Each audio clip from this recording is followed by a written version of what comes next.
me feeling, just lay Craig. right on top. What are you talking You're about? good. She kicks me in the You're middle of good, the night. Craig. It's not just a punch to the bladder. It's Okay. a let me just sit here. Alrighty, so last session, just a quick recap. You guys finally got into the attic. You found two ghosts that then let you. One of you was willingly possessed because you trusted her anyways to begin with, and then the other, after reading the diary and seeing they were innocent and not really trying to be harmful to you guys at all, was possessed by the other one, by Thorn. You realized the dollhouse showed a secret passageway, and therefore you found the secret passageway, and you went down the stairs into this deep, dark tunnel, into this basement that is covered in dirt and wooden floors. The only thing I would have to say, make sure, is anyone that doesn't have dark vision, if you could just raise your hand in front of the cameras. I just want to make sure who doesn't have dark vision. I do not. Hootie. 1, 2, 3. I know Raeliana does. Dragonborn doesn't either. And you're also just a human, aren't you? Down below me, Nick. Wait, Gideon. No, I lied. Gideon. I do have dark vision. Gideon is an elf, and so he has 60 feet. Okay, so 1, 2, 3. So half the. You do not. I know I don't, but where would I see if I do? All right. It would be underneath your passives. It says senses, and there's a little blurb at the bottom that says dark vision, however many feet. Gotcha. Mm-hmm. Oh. Wait. Bottom left. Okay. It will say like other skills, feats, and proficiencies. I think it's what it would be called. It should just be a box that at the bottom says senses, and it should have 3 passives in it: passive perception, investigation, and insight. And then in the white space below it will say any additional. If there's nothing else in there, you don't have dark vision. Excellent. Thank you. Alrighty. If we could have all of our characters move down into the basement. Gideon already put forth the idea of having, because of how small and narrow these hallways are, it'll probably be a better idea if we were to split the party into 2. He was already thinking he was going to go... Which direction was he already walking? He was walking south. I know the compass is weird. It says west, but I'm just going to blotch that out so that we don't have to worry about that. Thank you. I prefer to use the directions I'm looking at as well. Yeah, because that was just weird. I do have a current what was it, initiative by you guys from last time, just so that way I'll talk through these orders. Oh, actually no. We were going to do groups instead of individual people this time around to see how well it should work. So, Gideon, remove this from combat. Don't know why you're in there. Wait, hold on. I'll be right back. I need to restart this thing real quick. Oh no! 30 seconds. Technical issues. Alrighty. I'm gonna move. Jakub, where would you like your character to be down in here? Beware, it's a very, very narrow hallway down into the basement. I'm gonna be. I'm just gonna move you right there. Grawk and I are in a line. Okay, so you two will always be together. Well, Yeah. it's Hootie, Ophelia, and Gideon in one group. Grawk, Jakub, and Raeliana in the other. Right. Grawk and I were still coming down the stairs. I remember, or up this, down the stairs, if I remember correctly, into the basement.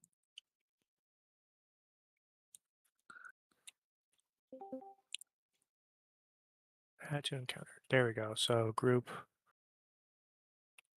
1, group 2, group 2, group 1, 2, group 1, group 2.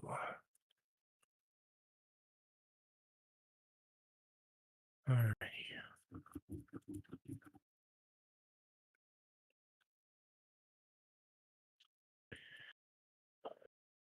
Excuse me. All right, so Geni, you are ready. I'm ready. Okay. So, wow, I just completely blanked out again. Jakub, please repeat what you were saying, where you were. So Grawk and I were just coming down the stairs, I thought.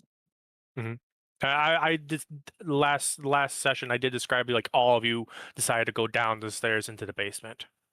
There was that whole little 5-minute speech. I can read it again, but we can skip over that.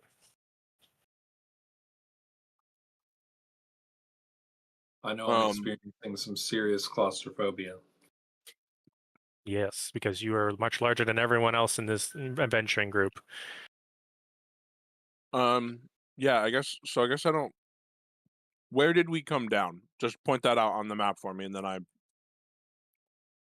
Right there. Okay. Yep, that is a staircase. So, if those three are going that way, I think maybe Grawk and I will go this way, especially seeing that these doors are open. Mm-hmm. Okay. And I would start moving towards, I guess, maybe the right open door. So this one. Okay.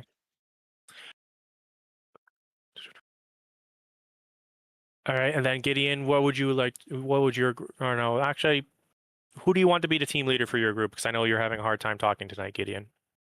He wanted to. Okay. I'm still gonna lead the. I want to be in the front though because I got my shield up and I know I'm tankier than those two. So, but Gideon is. He's gonna see these passages to the left and the right. He's gonna do a quick, glance, and when he doesn't see anything, I'm looking ahead. I can tell from the map, but can Gideon tell that opens up into an actual room? Because I see like a picnic table and whatever. Yes, I will erase that because you're a little bit closer. I'll just erase that to make it a little easier. Yeah, because obviously Gideon is worried about people attacking his flank, but right now it's just sets of closed doors, so he wants to ensure that all the open spaces are checked first. So Gideon is gonna step forward and then take a gander around that room. Alrighty. There we go. All right. And then Hootie and Ophelia, you're just following his lead? Yeah, is there anything on the ground, like a rock or anything that I could pick up? The floor is covered. There will probably be a loose pebble here and there. You can definitely grab something like that. Just, I don't want to alert anything by casting light. I just want to make sure if need be, because I don't have dark vision at some point, if I need to, I can pick something up and cast it. I don't want to alert anything right now, but just trying to get my bearings straight as I don't. I do know I from can't see. the last few sessions, I know Hootie had his hooded lantern, and I think also Geni also had a lantern lit as well. Yep. Or Okay. even a torch. I'm gonna stand here in this spot just to see if I hear any noises coming from those. I'm assuming those are two doors, right? The little Yep, white. those are 2 stone slabs. Okay. Each of those doors that your group would see are stone slabs. All right, so I'll first go into description for. Boop. Boop. Ooh. And you guys didn't open those doors, so you guys don't see anything. Basement, family crypts. So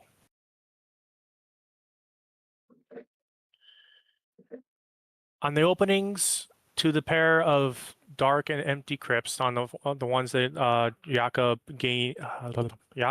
Grawk, and Raeliana are approaching, the one slab on the right,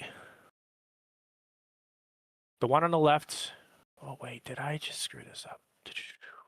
Oh no, no, I did not. Okay. Sorry, I misremembered the name of the characters. So the one on the left that is completely empty, it doesn't have anything written on it. It's just an empty crypt. The one on the right, the slab that you can see etched into the center, says Walter Durst.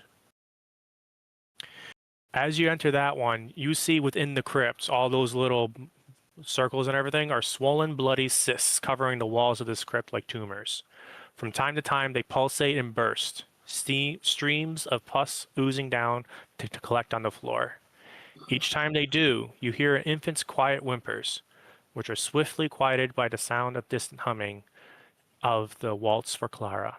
And that's what you guys would assume is the little nursemaid's voice, and humming that tune. For the other group, they go down those two corridors. The side corridor branches again to the left and right. Large standing stone slabs seal the entrance to the tunnels on either side, blocking the way forward. The slab to the left is etched with the name Gustav Durst. The slab to the right is etched with the name Elizabeth Durst. The tunnel here is unnaturally quiet, and a thin mist clings to the floor. On the other side, one second, let me have the map up at the same time.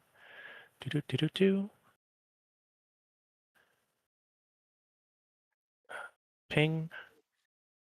So on this side, the first side I just described for your group, for group 1, is on. That was the heads of the family, the lord and lady of the manor, and on this side,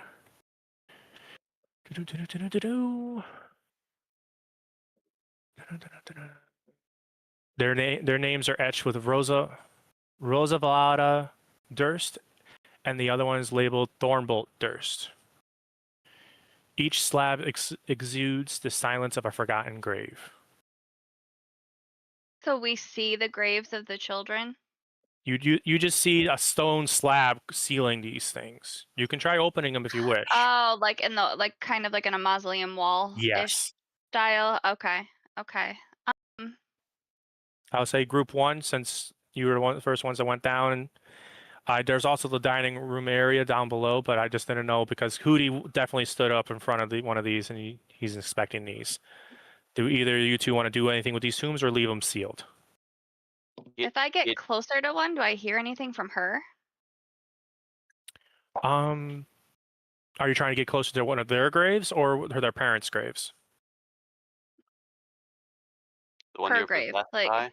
Her Yeah. grave? She'll respond to you and just say these might be our graves for when we were alive, but we don't want to be buried here. We shouldn't Okay. open these. We don't want to go here. I'll relay that to my 2 partners, being like, yeah, it might say her name, but she's kind of scared to be here, so we might have to move along. Hootie? Yeah. I read these stones, and I don't catch it right away, but as I sit here and think about the names, the last name Durst, I start to realize that I have heard of the last name before and the family that existed many years ago, and trying to put 2 and 2 together with what's going on here at this specific house. But I do relay that to my group here and say, hey, I do know this family. I've heard a lot of stories about them. But seeing that their tombstones are here, I don't think this is correct. I will elaborate. Oh, go ahead, Gideon. I was just going to say Gideon's got his shield up, his quarterstaff's leaning on it, and he pushes forward until he can peek around this corner. Okay. All right, so none of you opened that. Jakub, you explored that. Dun, dun, dun, dun, dun. I'll say you went down there. You went into that room, the dining hall. Right? Yeah. All right, so. Actually, I am going to explore the 2 on the right here. I do want to see what's going on here. They are both sealed. Do you wish to try to open them? Yes, I'm going to try to open this one up here. Okay. Give me a strength athletics check. Be aware the challenge rating is 15. These are heavy stone slab doors. Oh my god. A natural 1. Yay. You So- you try. You're gripping with your hands, and you're very short, and these doors are full length, like 7-foot tall doors. You're not moving these doors anytime soon. No. I will say I did not see your role at all on the map.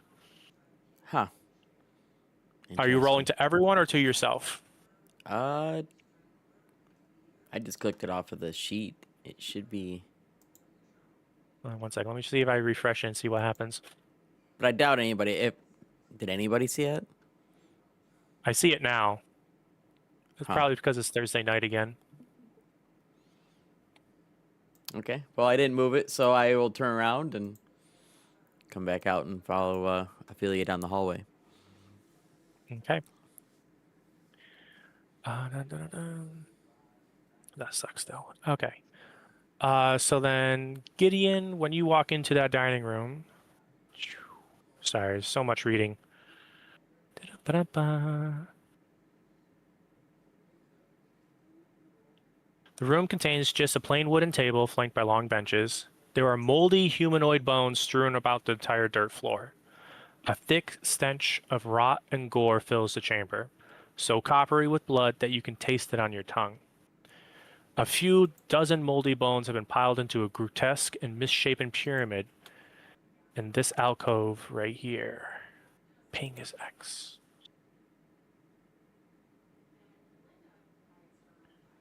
What do you do after having that sensation assault your nose? So something smells gross from there. There's lots of bones and bodies. Knowing that, oh boy, I still haven't cleared the open doorways. I'm gonna peek over my shoulder and yell back that there's something foul in the side of the room. I don't know if it's rotting corpses or something else. I know we had stumbled into a suit of armor that woke up and beat the shit out of us, and then we found a broom that beat us up as we poked around at it. I don't know, do we poke around in the corner, guys? I mean, and why not? If we get together, we can kind of help each other out just in case something pops out. Alright. Yeah. Then I'm gonna hold here and watch this corridor. Okay. I'm gonna like peek to my right and my left, kind of watching these two open walkways to see if anything shows up. You said the smell was coming from there. The smell is all throughout the room, but the pyramid of bones and everything is right there in that alcove. Oh, I missed that. Sorry. No, I'm not fucking with a pyramid of bones, guys. I have no reason. I have no reason to do that. I know my wife is probably gonna do that. I was What? just thinking she's gonna go underneath the table and make her way over so she has cover and like poke it. Oh God. Okay, so you're gonna poke the body of bones. Okay, give me a perception check, Okay. and I might have to refresh again because it's Thursday night, everyone. Paul, you set the table for tonight. I rolled a nat 1.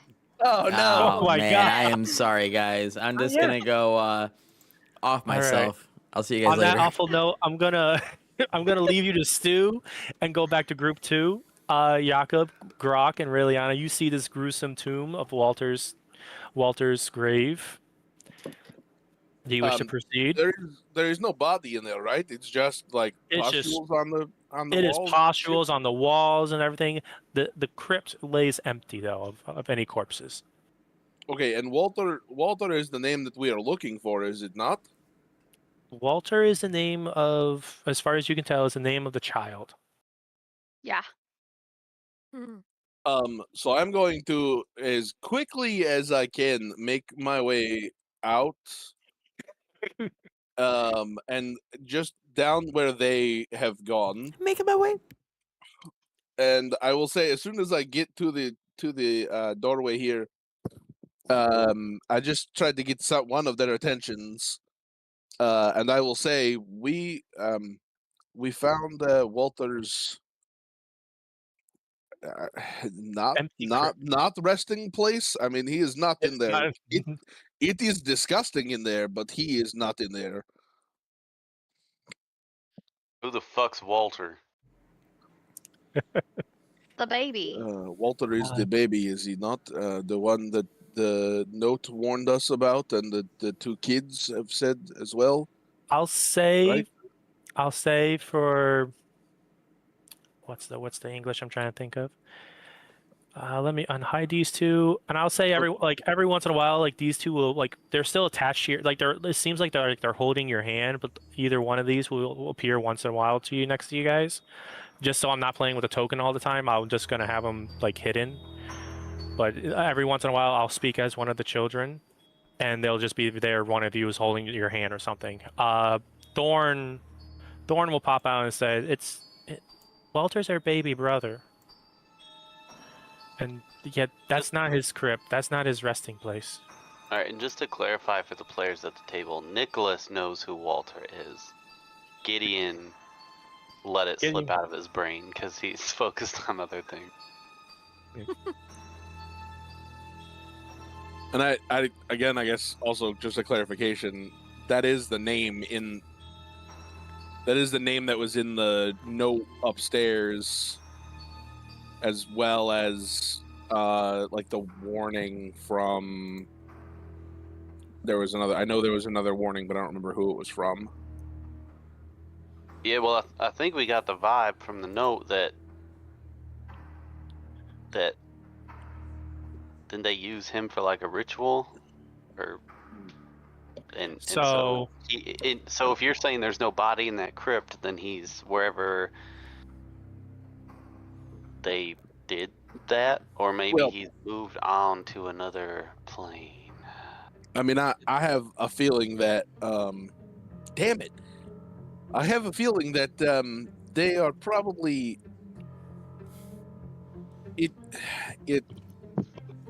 Walter is probably the reason that the other two kids have said that nobody has ever made it out. I mean, as far as they know, nobody had even made it to them. So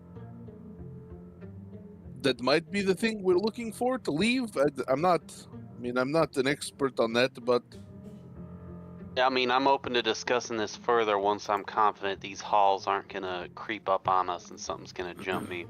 I agree. I think we should clear and then maybe meet back in this room, make sure this is stable, and we... Yeah, we'll stay here a sec, because my wife's gonna go poke around at a temple of bones. That sounds dangerous, but okay. What are you wearing? That is awesome. Is that the Winnie the I'm- Pooh? I can't tell what it is. It's Sam from Trick or Treat. Yep.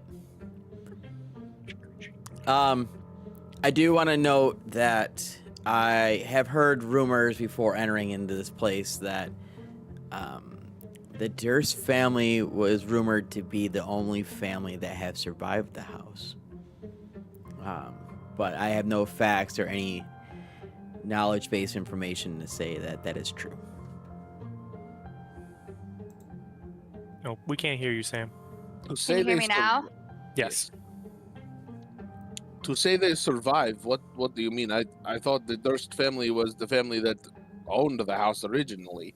I mean, was that not the name of all of the people in the portraits upstairs? Yes. This is the Durst family mansion. I don't want to put words in your mouth, but do you want me to continue, Hootie, or no? Yeah. Go put words in your mouth. Yeah. Yes. Okay. So, what Hootie's trying to convey is that he's heard stories about this family, and it's like a little children's tale to people. It's a children's tale to frighten children. Like, hey, don't frighten the Lord of the Land. This family suffered a consequence because they did dark things, and they did evil, terrible, dark things, and they're no more. But somehow they're still existing in the lands, and they'll kidnap anyone to try to make offerings to the Dark Lord. But as far as Hootie understands, this is a story that's been told for generations, and a lot of translations have been probably lost from mouth to mouth. Do we get all that from Hootie? Yeah. Yes. Hootie, who the fuck is this Dark Lord? What is that? Your guess is as good as mine. These are just stories and rumors. The local people from around the area has talked about for many years, but there was no actual factual information. It's just rumors. Local to what area? I mean, where are we? We don't even know where the hell we are. Hootie does know where he thinks he knows where he is. I have a good general idea of what city we are in. But You couldn't have shared that with the class earlier? well, I didn't know who any of you were. We all showed up and we're like, voila, we're just this group of people here. So I didn't know if I should trust you guys or I could be the Dark Lord. I don't know. So I've been just, building that trust to see who you guys are, and I'm telling you now instead of not telling you. Well, I took a mop to the face for you. You weren't the only one. It's dry bristles. No wet bristles were here for that mop. It was dry all in a mop. broom. It was a dry mop. Also called a broom.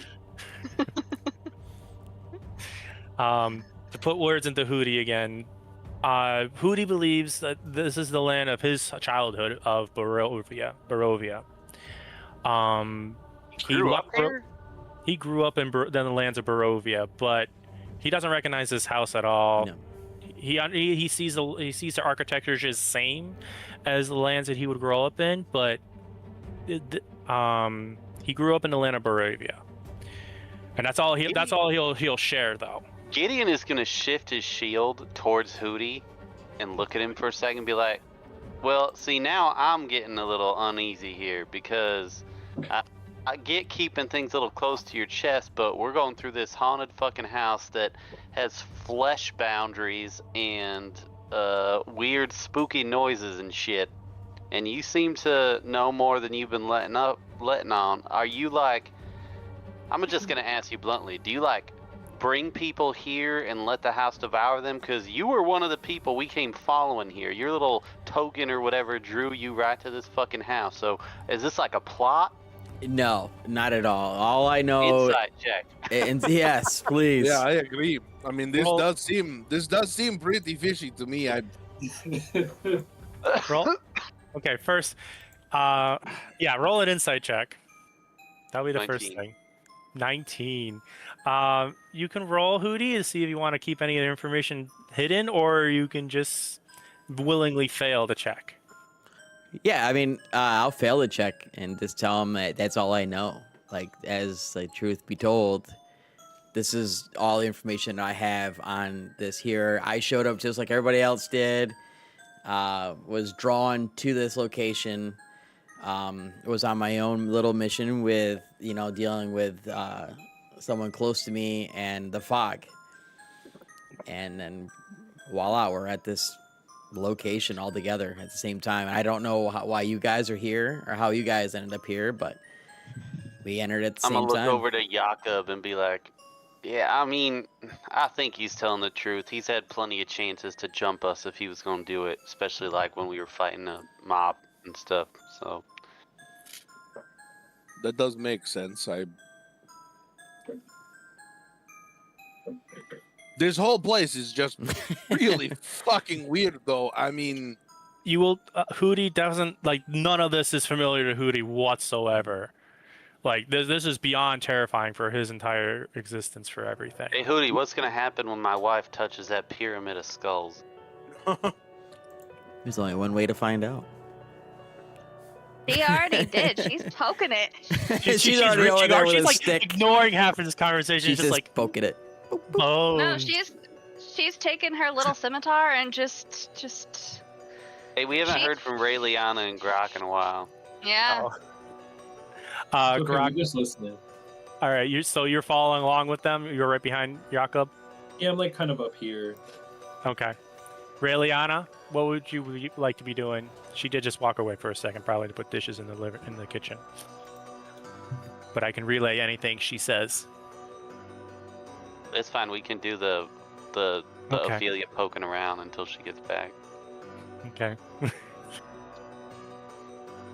As she's poking, she's like contemplating out loud now that we know that potentially the family's stuck here in one way, shape, or form, whether they died here or one seemingly dark lord has fucked with them. She's poking and she's like, do you think if we die here, we get stuck here? No. Like she's having some existential thought process as she's just mindlessly poking at these skulls. Well, my love, I do not think I'll be stuck here, but maybe you people that let some ghosties fucking possess your body, maybe you'll be stuck here. Maybe the people stuck here are the ones that allow creepy spirits into their bodies to manipulate them. You ever think about that? It was Well, a you're gonna now. child. You're gonna think about it now. So, It was the innocence of a child. Oh God, it's a brick. so as Ophelia touches the bones, the entire pyramid just crumbles and just clatters to the ground. And above you, if you look into the ceiling, you see a horrific creature drops from the ceiling. A long, flesh-like worm, the breadth and length of a human man. Its trunk resembling a humanoid body with its arms sewn to its torso and both legs sewn together. Its flayed muscles split open to reveal a flapping, gaping maw ringed by hundreds of tiny, human-like teeth and a gnashing, bony beak. It lets out a high-pitched, gurgling squeal as it hurls itself forward, writhing tendon-like tendrils lashing towards your face, Ophelia. Everyone, roll initiative, please. Well, she's under the table, so Well, in order She's about right there. In order to poke the tile, touch you it, shouldn't have been under the table. you can't be Well, underneath the table. where's the? I'm sorry. I thought this little point. I never know how to fucking ping this thing. Jesus. Oh, it's over there. I thought it was Yeah. right here. No, it was in that little hidden room right there. What is Perfect. happening? Okay, initiative. One sec. Something's going weird with my screen. Please hold. I'm gonna refresh my map again because Okay. So Ophelia, you were here, Yep. and I moved myself closer to Hootie because I wanted to be like next to him so that I could try and support him more. Hearing people questioning him and wondering what he's here for. okay. So it appears we're having the same issue as last time. All right, I do have initiatives up though. Interesting. I So had to refresh 15. my page in order to have the new rolls up. Jakub, Grawk. The map page. Yeah, Yes. like I'm Okay. refreshing it now, and I'm only seeing your rolls after I refresh the page Correct. again. Yeah. So Grawk, what did you rolled a 22? Nice. Hootie rolled. I rolled a natural 20. Oh, plus. A 20 plus 3, 23. Okay. 233. Jakub rolled a 10. Ophelia rolled a 8. And Raeliana rolled a 9. Alrighty. Start combat. Why are you... You're not supposed to be in the combat. There we go. Alrighty, so top of the round goes to Hootie. You see this sinew and worm-like creature pounce down and try to attack Ophelia. What do you do? I'm going to haul over there as fast as I can to help her out. 5, Oh, 10, gosh. 15. And I'm going to try to distract this thing. It's freaking scary as hell. And I'm going to try to stab it with my sword. Alright, give me an attack roll. I'm going to say for tonight, we're going to have to read out our rolls, unfortunately, just so that way I'm not trying to refresh every freaking time to try to get something done. Oh, what the heck? Did it show? What is going on? There's new characters? What are you trying to do? It was the old character art. Okay. I rolled a 15. Oh, a 15. A 15 hits. Please roll the attack damage. 6. Alrighty. I'm gonna do sneak attack. No, Alrighty. I gotta do the Ophelia is next to it. Sneak attack can apply if you Right. wish. wait, did you say it can? Because they're close, right? Yep, because there's Okay. another player. You have an ally next to you, next to the monster. I do the sneak attack for 6. Oh, 6 again. Okay. Yep. And then I All right. will attack with my dagger. All right. Roll attack again. So Craig, I'm sorry, I just noticed that me switching the picture pulled me out of initiative. Oh boy. Let me add you to the encounter. Add to combat. What was your initiative from before? Gideon was a 15. Okay.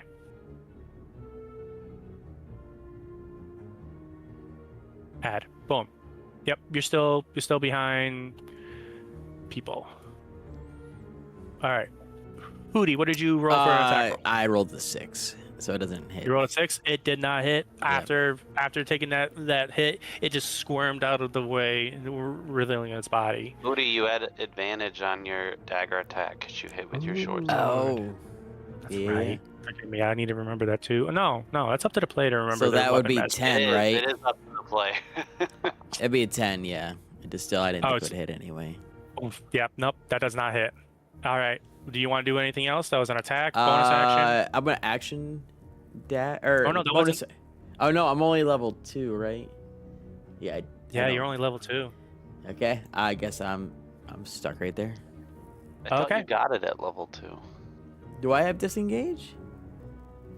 Click your bonus actions. It says. Oh yeah, okay, the cunning action. Okay, I didn't see that at first. Okay, yeah, I'm Okay. gonna disengage, and I'm gonna pop back here. Okay. Yeah, that's 30 feet. Okay, Grawk, you're next on the roll. You hear your companions cry out that there's this squealing in the other room, and you don't know what the heck it is. Do you rush to their aid, or do you run away? I'm rushing to their aid. Yeah. I got 35 feet, right? That's enough to get down 15, there. all the way 20, down. 25, 30. I would say 25 gets you the view of this thing in this alcove of that monster. I Do you see it, and you push to and approach I'm it? like, and I'm like, ew. What is ew? What is that? I Hey, turn that's to my Jakub, wife, I'm you like, watch it. What is that? Okay. All right. So then you're going into melee combat. I am gonna fight it. Yeah. I'm gonna All right, take out that is my. I'm gonna take out my. I'm double fisting, or maybe that's not the right phrase. My Yeah, that's battle not the right- axe, It's not the right phrase. my and, good sir. and I'm gonna try and hit him with it. You're threatening Alright, it with a everybody get your good minds out of the time, all gutter. right? Please roll an attack roll, please, All right. and read it out loud. I rolled a 15. 15 hits it. Oh, you must have Nice. rolled really low. You get like It what, was a plus 10. 8? I rolled Okay. a 10. I got plus 5. Okay. You Now have roll for advantage too. damage. He does not have advantage. Oh, right. Yeah. It's got to be flanking. Okay. Yeah. Nope. Now It is- the two-handed, that's the 1d10 plus 5, right? It's the bigger one instead of the 1d8. I do believe so, because the 1DA is generally like a one-handed thing. Yeah. Okay. All right. Throwing this thing down. It's 4 plus 5, so 9. 9 points of damage. Alrighty. Hi, cat. Alright, this thing, after getting hit by that, it has now definitely been bloodied. Just because it's been a while, and just to remind people like our Barbarian, don't forget your weapons have masteries. So when you connect with something, so like your greatsword has graze and your battle axe has topple. So if you click the weapon, it'll give you a little blurb at the bottom that tells you what the mastery is. If you hit a creature with a battle axe, you can force the creature to make a Constitution saving throw. DC 8 plus the blah blah blah blah blah. On a failed save, the creature has the prone condition. Thank you. That's a 13 for his save, because it's 8 plus his strength. which is Okay. 11 plus his proficiency, which is 2. So You said a 15? 13. 13. DC 13 con save. All right. So this thing, it rolled a 15. It did not fall. It did not get knocked back into this little Hey. alcove. So it's a thin, wiry little flesh little worm thing. Will that be? Did you want to do? So, as a barbarian, normally you would like to do the bonus action rage, but I don't think you're enraged right now. No, I'm not enraged, and also like I'm not. You only have scared of 2. this thing. Yeah, you only have 2 of them right now. So, Yeah, And I'm then- saving it. Yeah, and then last thing, don't forget that whenever you want, you can decide to make your attacks reckless, which means you can give yourself advantage on any of your attacks, but it means that enemy attacks against you are at advantage. So if you look under Interesting. your features and traits, your class features, all the way at the bottom is the Barbarian's reckless attack. So just keep that in Thank your you. head. And you can wait, you can like swing, and if he says, okay, you miss it, you can be like, all right, I'm gonna make it reckless and I'll swing again. But that means on its turn, if it swings at you, it gets advantage on its attacks too. So I I love can call it reckless. after I miss. Like I You can can. roll my first roll and be like, I'm gonna do a reckless shot, and then Yeah, see what. I mean, happens. I guess technically speaking, it's up to the DM. I allow it, but it's up to the DM. You can do both too, rage and reckless. Just so you know. I'll go with that for right now for tonight, and then I'll read up on the rules and see what my brain thinks of it, because you already swung and missed once, but then I guess if you're then you can do that. I'll read the rules up. For now, I like that idea. Name it reckless after you miss. Okay, but for Alrighty. the purposes of right now, I'm happy with what I did. Okay. It is now the flesh worm, aka the Grawk. It's going to attack the thing that hit it last, and it's going to do a body. It has first a beak attack and a tendril attack. So Ew, yeah, I know. freaky ass shit. It is freaky ass shit. So first, it's going to try biting you. Where? I can't even see my own rolls. That is ridiculous. I'm not seeing any rolls now either. Okay, so I'm gonna say there's gonna be a discussion after tonight, because this is the multiple times this has happened. I'm gonna just manually roll everything. Oh my god, Nat 20. it was a nat 20. Got him. Got him. I'm Oh gosh. Okay, so Grawk, you get a nat 20 on that. Oh lordy. Is that the hit or the damage? the hit? Which Okay, means it okay, gets an okay. automatic. It gets an automatic full damage, and because it's a melee attack, it gets a full dice roll plus another dice roll. He's Ooh. down. Yeah, there's no way Grawk Grawk, is just still lay up after down this. at this point. No, Grawk. Jesus. 14 plus 8. 14 plus 8. Total damage to you. 14 plus 8. 14 plus 8. Yes. 22. That's He's down. 22 total damage there, bud. Are you That's alive? not- Are you awake? Are you I conscious? don't think so, because I already lost some damage to the night thing. What is it? That 22? Yep. I'm done. Oh, I Oh, have 21. It just knocks you out. It then goes. It looks at the next little tasty morsel next to it, and it's going to attack Ophelia, because it realized it just dealt with one threat, and it's now going to roll to attack Ophelia. Does a 16 hit Ophelia? Yeah. Boy. Bring back the D&D Beyond rolls, please. That was the real life D&D rolls Beyond too roll. powerful for me. Okay, so that's 10 points of damage to you. Oh.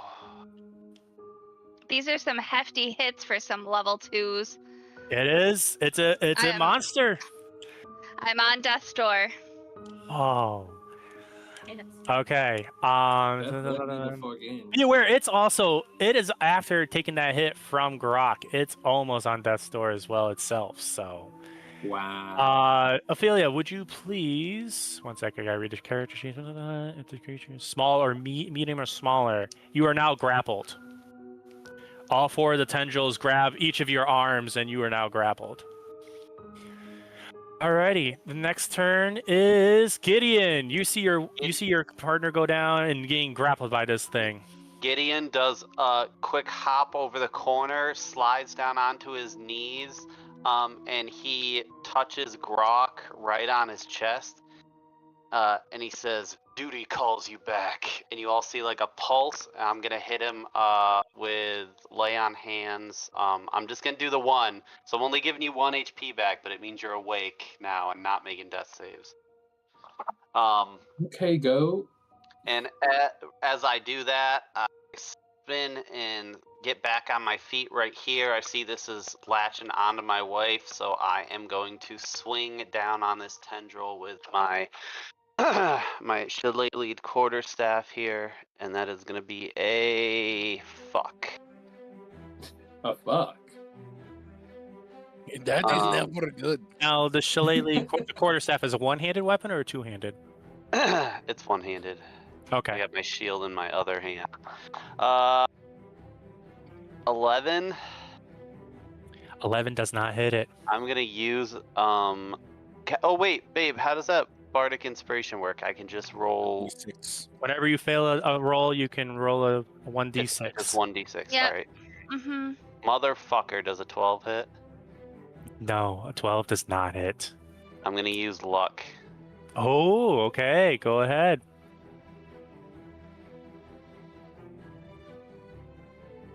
My luck. 16. 16 Yes! hits. It takes 8 points of force damage. Nice. Points of force damage. Yowzers. It's on death's door, Sky. Fuck, it's still awake though. It's still awake, yeah. Yeah, it's a hungry and little thing. then- It's eating all these corpses and other random things. It's had some time to All right. feast. It's now got to make a con save of 14. Oh, that's right. I can't use the freaking. I'm so used to using the freaking thing that I can't do that anymore. Okay, it rolled in that one. What happens? It is now prone. Alrighty. Ooh, it's prone.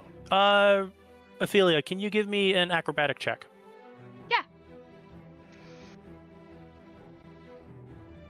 What the fuck?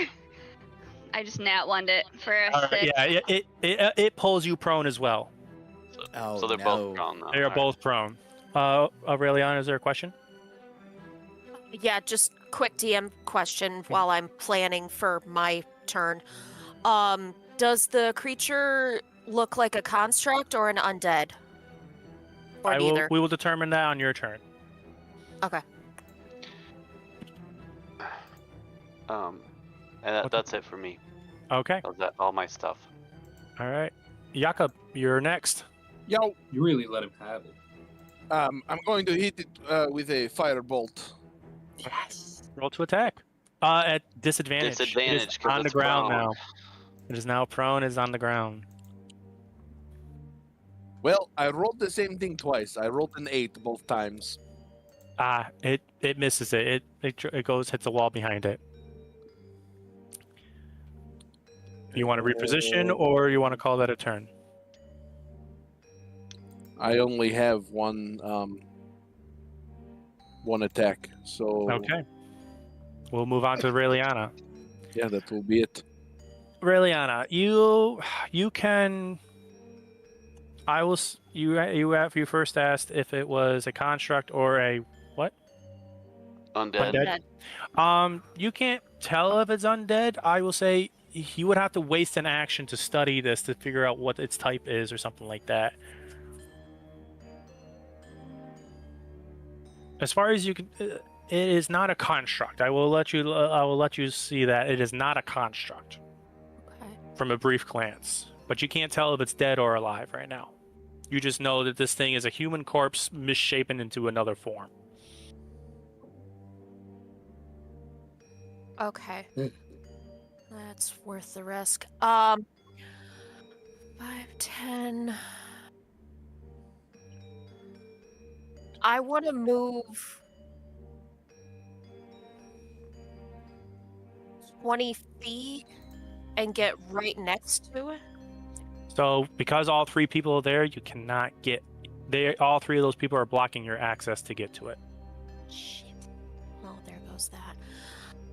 You could, so in an instance like this, you could try helping another player up, or try to drag another player to help them. You can give a help action to help the next person that would go in turn order. So like you could give a help action to Ophelia either to try to escape its grasp or try to do an interaction with her to try to help her escape the situation that she's in, or attack the creature itself.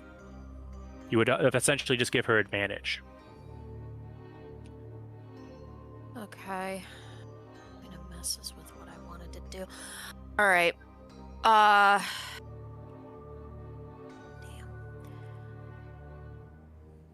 Damn. No.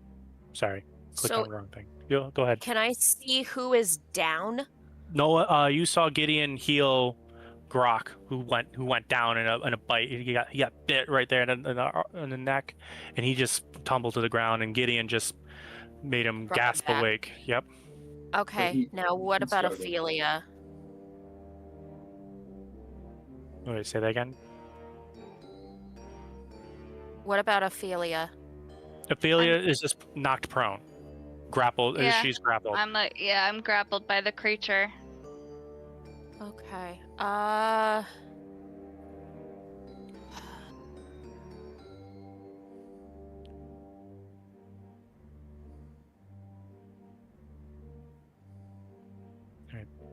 I'm going to witch bolt it. Okay, it's on death's door. Just letting you know that. Yeah, I know it's a waste. Okay. And it will be at disadvantage because it is prone. Disadvantage. Okay. Mm-hmm. All right. So I'm gonna do 24, and then you said disadvantage. Yep. 19. It hits. Give me an attack. Thank Give you. me the damage roll.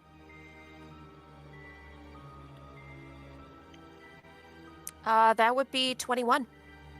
Oh my god. So this witch bolt. Well, how do you want to do this? Yes. Yay! Okay, so I kind of want to aim like right dead center of it, but not hit Ophelia in the process. Like, kind of just go like right over her head and just have it strike like dead center, and then have it just electrify the entire thing, singeing it all black, and it just explodes. Alrighty. It just explodes. Isn't this also a ranged attack though? She rolled disadvantage twice. She did roll a disadvantage. She rolled really high on both of them. So, alrighty, that's the end of the initiative. We'll start with Immediately help my wife up. Yeah. Good job, Raeliana. And then once she gets on her feet, I'm gonna step over and grab Grawk's hand and try to help lift him up. Grawk is like he grabs your hand. But he can only get up onto his. He gotta kneel for a second because he's beat. I'm gonna walk up to Grawk and I place both of my hands on either side of his head on his shoulders. And I will say to him, if that is any indication of what is to come, we are going to need you at your strongest. And I'm gonna cure wounds him. Alrighty. Rollsies.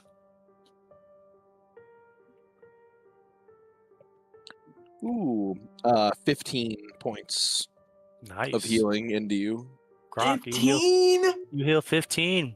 Oh, Jesus. Okay. Okay.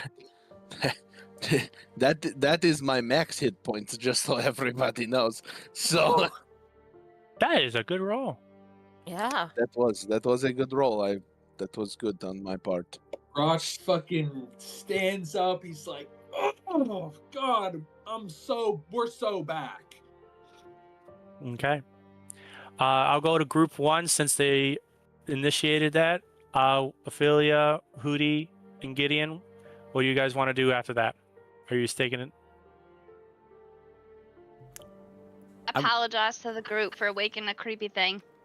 Yeah, next time there's a fucking creepy bone temple, don't fuck with it. And Gideon's just gonna take his position yet again in this doorway. Okay. I mean, at some point, it probably was going to pop out and attack us. So, honestly, you probably did us a favor, so it didn't surprise us. I don't know, man. You see that thing was like creepily fucking hanging from the ceiling? I feel like it. I don't know if it walked much. What if it was all the skin and the teeth from whatever these skulls are from? Yeah, what if we got our heads back on and finished clearing this hallway, you creepy little beautiful goddess? Hey, You can tell after. No, she burned away the corpse. Yeah, no. Yeah, you can't tell what it was made out of because her electricity burned it away. Did it burn everything When you- away, or did it leave anything behind? After rolling a 20 plus damage roll against something that was on death's door, it is in ashes. Okay. I'm gonna look over at Gideon, and I'm like, "Hey, looks like there's two options here. What direction do you think we should go? Should we go where you're at, or should we go to the store that's next to me?" Well, let's ask the B team up there. Did you guys finish checking out that, all the tunnels up north? There's still a staircase up there. So we did not check out this staircase. No, we walked in and saw Walter's tomb, and another tomb that was open with nothing in it. It was totally empty. But then I came in to tell you that I found Walter, and we did not go any farther. No, we should go and check out. We should go check out that staircase. I think it went down. I don't think it went back up. So It got everything. The staircases you all currently see are all heading downwards. down. Okay. I mean, it may be that all of these lead to the next level, and I mean, it may all be one big chamber down, but I don't know. Alrighty. Well, either you guys head way back up there and check that staircase, or we branch out right here. Should we and break I it am- into three or I am one willing and- three groups to of go two? and look down that. I am willing to go and look down the staircase, and see if I can see anything. All I'll right, go with you. stay within Okay. shouting distance, Group B. Yeah. I mean, we are what 5, 10, 15, 20, 25, 30, 35. we're like 40 feet even if we go down that hallway, so Alrighty. Who's going? I need turn order. It's very important. Who's going down which way? Who where? Which Jakub. order? Jakub Raeliana? will go first, Grawk will go second, Raeliana. and Raeliana is welcome to stay here if she likes. Or if Hootie and Raeliana want to check out this side That's one what that I he's was. already I bought. was gonna ask. Should we break up into three? Thinking too. Sure, why not? We can go. If Nothing Raeliana bad wants ever to, we happened can from go down this splitting the way. party and then splitting it again. Yeah, I like the idea of doing that. Okay. All right. So I'm just gonna say, team B, team C, team A. Yep. All right. Team A, what are you doing? You staying there? Or you going down the hall? I think they said they were I'm just waiting. holding onto his hand because 2/3 of my health is missing, so I'm a little wobbly. I'm gonna step right here and then peek my head around that corner, see if I can see what's down yonder. Okay. Fog erase. So you peek your head down this way. It's another edge of a tunnel. You can probably see that there's more of a staircase right there. And you're poking your head around, you can see that stuff. So there's just more tunnels. You have no access from where you are. Group B, We going What in? you're going Yeah, in? I'm Okay. going to push down into this little area. Please proceed. Oh, crap. Wrong one. Here we go. So, you walk into this room. Please hold. Reading descriptions. Oh, you just see a wooden table, 4 chairs, and in each of those alcoves there's just 4 moldy straw pallets.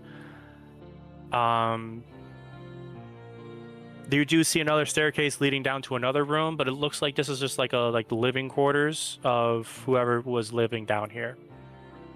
Do I As far as you gather can this tell. maybe his servants' quarters? Kind of, maybe.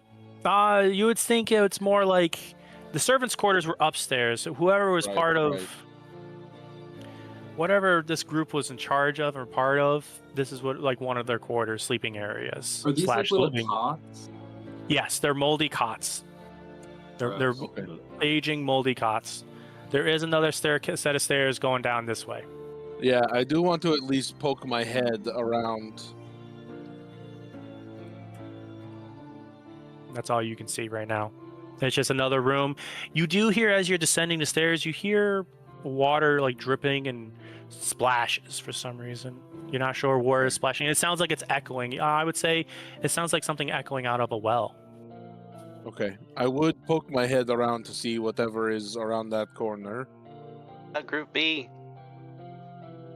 Group B? What? Hootie and Raeliana. That was. Oh, did I mess We're up the Group order? C. Yeah, Group C. We're Group Okay. C. All right, Group C.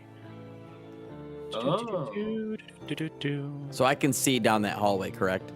You can see, so that's one set of stairs going down. That's another stairs going down going into this room. So it's downstairs. There is a landing here, which has a relatively clean floor as far as you can tell compared to the rest of the area you guys have been walking through. But you do see another room here. If you do approach and walk into here, I can give you more descriptions, or I can just stay back. I'm gonna look at Raeliana, tell her what I see, and say I'm gonna continue down to the first landing and stop to see what's around the corner. Okay. Are you right behind Raeliana? Yes, I'm going to follow him because I can't really go anywhere else. Okay. So, Hootie, the staircase descends to a quiet landing. To the front, the stairs continue to descend, opening into a broader chamber. To the left, the landing continues straight into a lonely corridor. This tunnel hallway seems sparsely clean and bereft of any debris. At its far end, another earthen staircase descends into darkness. The incessant chanting that has been filling the air this entire time is also... The sounds of this chanting grows farther at the end of this corridor. Which I will erase that real quick. Sorry. You said sounds of chanting? Yes, in the description as you guys enter this room, as you guys entered the basement from last session, there was chanting happening all around, and you can't understand the words right now as it is. Can But I I will say, can I Go tell ahead. what direction that is? Like where you're? Yeah, right there is the direction I can hear the sound. chanting is coming from this end. Okay. Chanting gets louder as soon as you walked here. The chanting got immediately louder, and you can hear it coming from this direction. I'm gonna turn around and relay that to Raeliana and say, "Hey, can you hear that? Do you hear chanting? Is that what I'm hearing?" It's been low murmuring this entire time, but it's definitely louder this time. This area. So we can both hear that? Yes. Okay. Yes, I can hear that. Do you know which direction it seems to be coming from? Or is it coming from both? I think it's coming from down this hallway here, not down the stairs. Should we head that direction to see what that is? I'm curious real quick to see select.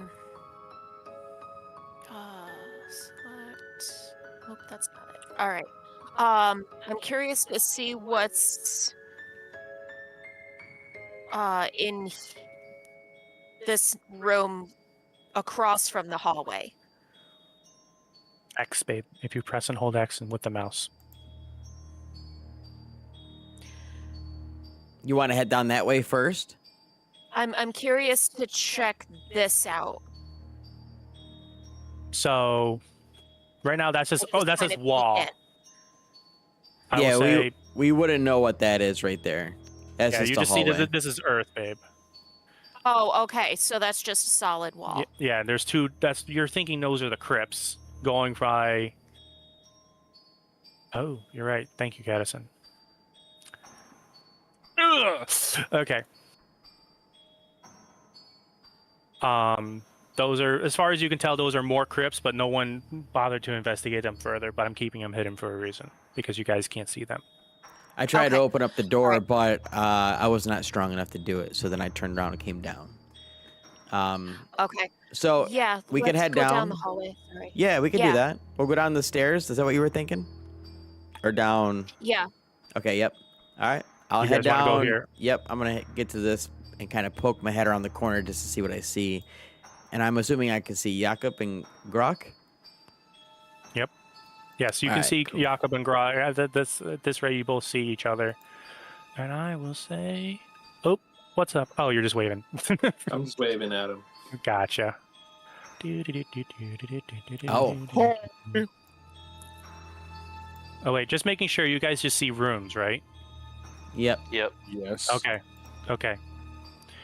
All right. Now, so to help me as a DM, I put things as descriptors so I can easily describe. I know, okay, this is what this room is called, but I use monster tokens in order to do that sometimes. So that's just a description for me to figure out. I'm going to stand here Alrighty. and relay to Raeliana that I say, hey, it's Jakub and Grawk. Okay. Okay. I am gonna jump over back to Group A because they were about to head down the hall. Yep. Is that as far as you want to go, Gideon? Well, Gideon will take a step forward and he's gonna peek the right and left. And then, yeah, he'll. Oh, well, that's what'll happen. All right. He tries to peek left and right. I will say, he does see that it does go into another chamber here. Out of curiosity, where did these ghouls come from? As I had peeked and seen down the hall before, so how did these show up right next to me? Oh. Is there did they crawl out of the floor or drop from the ceiling or? So as soon as after you did peek, but you didn't go further forth in, and as you walked in, you just get this a fog of deathly stench emanates from this area of the corridor. The stone walls bear cracked red stains, and a trail of old bones lead deeper down the tunnel. As you approach this area, these three ghouls just start pop out of the walls, and the one that's right there in the middle, he actually starts digging his way up and comes at you. I will say, just for now, the two of everyone rolls initiative, but it seems overkill. Learning as a DM, trying to figure things out. You Well- absolutely should have all of us roll initiative. Yeah, that Yep. way people can't immediately close that whole distance and instantly be there ready for combat. If you put it in initiative, we can play it out in 6-second intervals. Yep.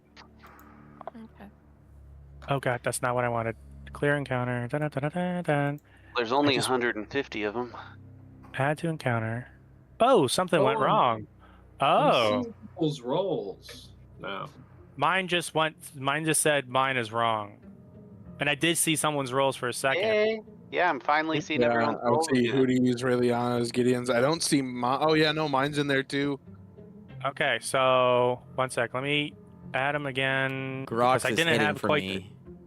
the combat started up There yet. it is. Now it shows. Yep, I see Grawk rolled a 12. So we're back to digital. Yay! Okay, so just want to make sure, Gideon, you rolled a 19. Grawk, you Yes, sir. rolled a 12. Hootie, 13. No, No. I rolled a 17. Interesting. All right, Jakub, 12? He rolled an 18. No, I rolled an 18. Okay, so didn't quite update. Ophelia. I rolled a 9. All right, that one stayed. And then Raeliana, what did you roll?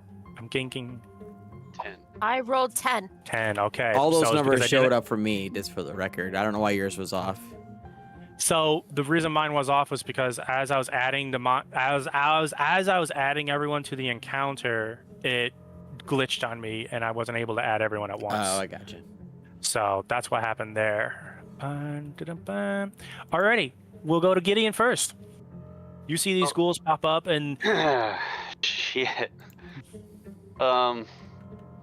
and they're like whispering to themselves. They're like all like it's a very narrow hallway, and so they can only they're like right behind the backs of the other one, but they're just saying like low tones like beautiful. We're so beautiful.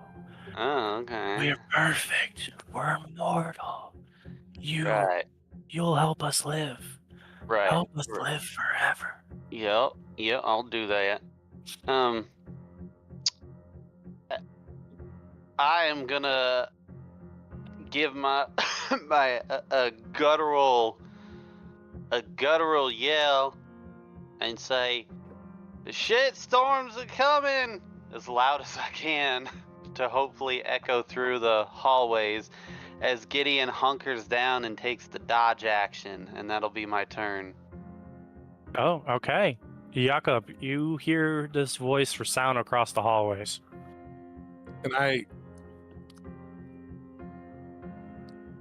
Am I able to tell which direction it's coming from? You can tell it's coming from where Raeliana and Hootie just came out of. You can definitely hear a sound from there. It sounds a lot louder from coming from that direction than the way you came. Okay, so I will move. I have 30 feet of movement, so I do 5, 10, 15, 20, 25, 30. Mm-hmm. Do I see anything when I get to that corner? You see... Give me a perception check. You have to beat a DC of 15. 21. 21, perfect. Okay, so Nice. noticing to the right, you notice that you're noticing down this way, although the floor is a lot more cleaner than it has been in the rest of the areas, everywhere else has been covered in dirt, bones, or whatever like that. This is a relatively clean area with like a few, just the floorboards. But you notice further down the hallway, particularly at this one intersection here, you notice the floorboards are rotten. You see that, like, you think if you were to step on that, you would crumble and fall through. But you do know, and Can you ping where that was again? I'm sorry, I didn't see a ping. oh, I didn't see a ping either. 1 sec. Let me change the I'm color of guessing this. the red Is that square pink? on the floor? You Is see it this the red pink square? Yes. Yeah, okay. Yeah, you're good. Let me make it We've been able to see that the whole time. Yeah. the whole time. Yeah. It wasn't hidden. No. No, that's why I was No. confused. Oh, no, I'm sorry. This is the one Yeah, that wait, we now can there's a see. pink square. Oh. Shit, that was supposed to be hidden. Okay, my bad. Because there's another one here that you didn't see either. So that's what triggered the ghouls. This is something else. This is rotten floorboards that someone could fall through. Okay, so am I able to take the dash action Yes. and try to jump over that? Take the dash action, and I would say just because it's an easy DC to jump. You just have to waste your movements. You have to waste an extra 5 feet of movement to jump over. Okay, so that was 5, 10, 15, 20, and then 25, 30 to get to the ghoul. You were on the stairs when you were at 30, right? Correct. This was Okay, here, fine. yep. So 5, 10, 15, 20, 25. I guess I'm here, sorry. Yep, that's okay. I just wanted to make sure what the count was. Alrighty, and that's all you can do. You see these ghouls, and they're all facing where, and you recognize this hallway from what Gideon would have just like seen. You can speculate that you saw Raeliana and Hootie come from this direction. You can actually just barely see Gideon. Then he has his shield up and his staff, and he's on guard. Okay, I'm gonna use my bonus action Ooh. to cast. I'm gonna cast Sanctuary. Sanctuary. I Yep. thought that had a long casting time. Nope, one bonus action. Holy shit. Okay, cool. Go ahead. What does it You do? ward a creature within range until the spell ends. Any creature who targets the warded creature with an attack roll or a damaging spell must succeed on a wisdom saving throw, or either choose a new target or lose the attack or spell. The spell doesn't protect the warded creature from areas of effect. The spell ends if the warded creature makes an attack roll, casts a spell, or deals damage. Alrighty. And given that I guess, would I be able to discern that Gideon has already, Gideon's Taken a already, kind of dodge taken then? an action? He's taking the dodge action specifically. He has Okay. everything has disadvantage when attacking him. I will cast that then on Ophelia. Okay. Be aware. Like- I would say you would be intelligent enough to know that ghouls don't really have range attacks. It's any attack. Okay. Any attack. I was just trying to say, Ophelia, as long as she stays behind her companion, she is safe. It's hard to But tell, she's Cad, already but taken there's a damage, though. wall right there, so none of them can actually. Oh, so I probably wouldn't even be able to see her then. Yeah, that too. But she's safe right now. I'll be taking all the hits. Okay, so then I don't do that. Then I won't cast. Oh, you're not casting Sanctuary? No, if I can't see Ophelia, I wouldn't do No. that. Okay. All right, so then And it'll be that'll be the end. okay. Da-da-ba-ba. Next, we go to Hootie. You see Alright. your companion run past you. I'll look at Raeliana. I'm like, what's going on behind us? There's all these sounds. I'm not really sure. Should we go back? She cannot respond at this moment. Okay. I'm sure she would agree with me. So I'm gonna move 30 feet back towards where we came 5, from. 10, 5, 15, 10. 20. You heard 5, Gideon cry out. So would you be going down south where you see Jakub? And you would see, since this is the combat, you would have seen Jakub leap over that floorboard for some reason. You don't know why. Nice of you. That's 20. Because all this is supposed to be happening within 6 seconds. So So, because that would put me on at 30. I'm gonna go this is 20 way. right where you are right Yeah. now. Okay. So 30. that's 30. I'll go there, and then I'll action dash. 5, 10, 15, 20, and then there's a wall here, right? Yeah, that's all. That's a wall right there. Okay. Between this is a very thin corridor. Gideon at the beginning said this was a very thin area. It's going to be hard to try to make all. Also, physical Hootie, don't combat. forget you can dash as a bonus action. Everyone else has to use their action, but you can just use your bonus action. Oh, okay. I'll use that as my bonus action then, and then I will pull out my crossbow. So hard to see in there. Let's see. I'm not sure he'd have line of sight of anyone. I don't think. Yeah. Because, well, I was wondering if I had line of sight. You said X holds that. like going from that corner to Right that here? corner. Can He you could see that? Ghoul B. He can't. The one on the stairs or by the stairs here. Would I see that one or the one in the doorway? I would say just for sake of it, you'll see the one in the doorway messing around with your companion right in front of him. Can I shoot my crossbow at it? Sure, you have 2 people between you. Go ahead and roll. I'm gonna before I roll, I'm gonna yell at Gideon and Ophelia. I'm gonna like, hey, duck, and I'm gonna roll. Ugh. Would you I'm say already that half Ghoul, your height. do you say that Ghoul has some form of cover? Or is It's it almost still- the height as you. I would have the DC will be a little bit higher, I would say, for that ghoul, because you're trying to shoot between 2 walls. It And a don't slit, matter. and 2 I different didn't hit people. it anyway, so I missed. It roll a ricochets 1? off the wall, and then Oh, not a 1. no, it wasn't. It was an 8. Okay. Well, it was actually a 3. It's a 3. A 3. Alrighty. And that will be my turn. All right, we'll go to Ghoul A, and the way they're still chanting these weird phrases and everything. He's gonna do 2 bite attacks at disadvantage. Oh my god, they have 2 attacks? Fuck!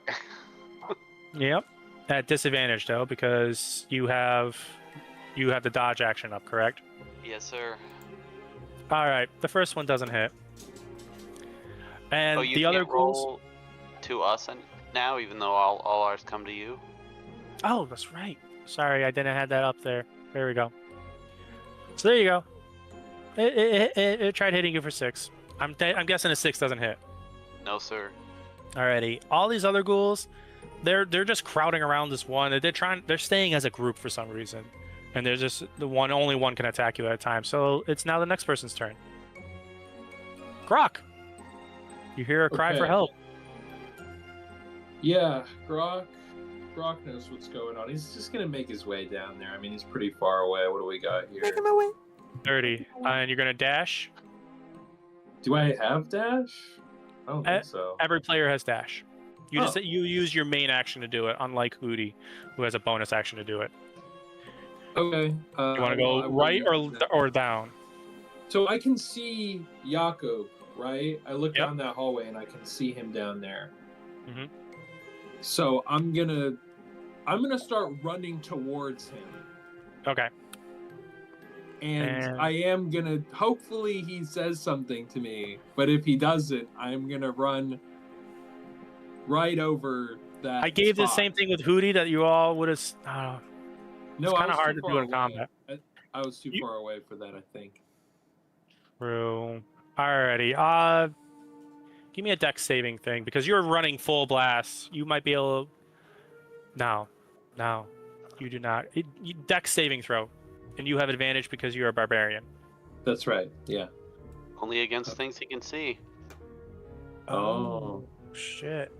Okay. No, so- It's 18 is my number. Okay. For one. So- for my first roll. Your foot falls through. You manage to realize that your foot is falling through these rotten wood boards. So your arms go out and you try to stop yourself from falling. And what you can see is a 10-foot pit in front and underneath you with wooden spikes at the bottom. However, your arms catch onto the walls and you just you slide down. But you're a heavy guy. You slide. You'll take 1 point of damage for bludgeoning for falling damage, and you'll take an additional 5 points of piercing damage as the one of the wooden spikes just grazes your foot and on your leg as you're dangling on top of this pit. So that's 6 points in total, right? Yep, 6 points in total damage. Okay. And now I'm at the bottom of this pit. I would say because you succeeded on your dexterity saving throw, you're grappled onto the wall, but you lost all your movement. You only had 5 extra feet anyways, or 10. Okay. You only had 10 extra feet of movement, but you lost So your I'm extra like holding on to the edge of the wall. Yeah, like the wall, the wood boards that weren't rotten. You're just holding yourself into place. Okay. You're essentially climbing the wall right now, essentially for all intents and purposes. All right. Alrighty, you are kind of stuck there. I'm gonna say it's Raeliana's turns next. Ugh. All right, Raeliana.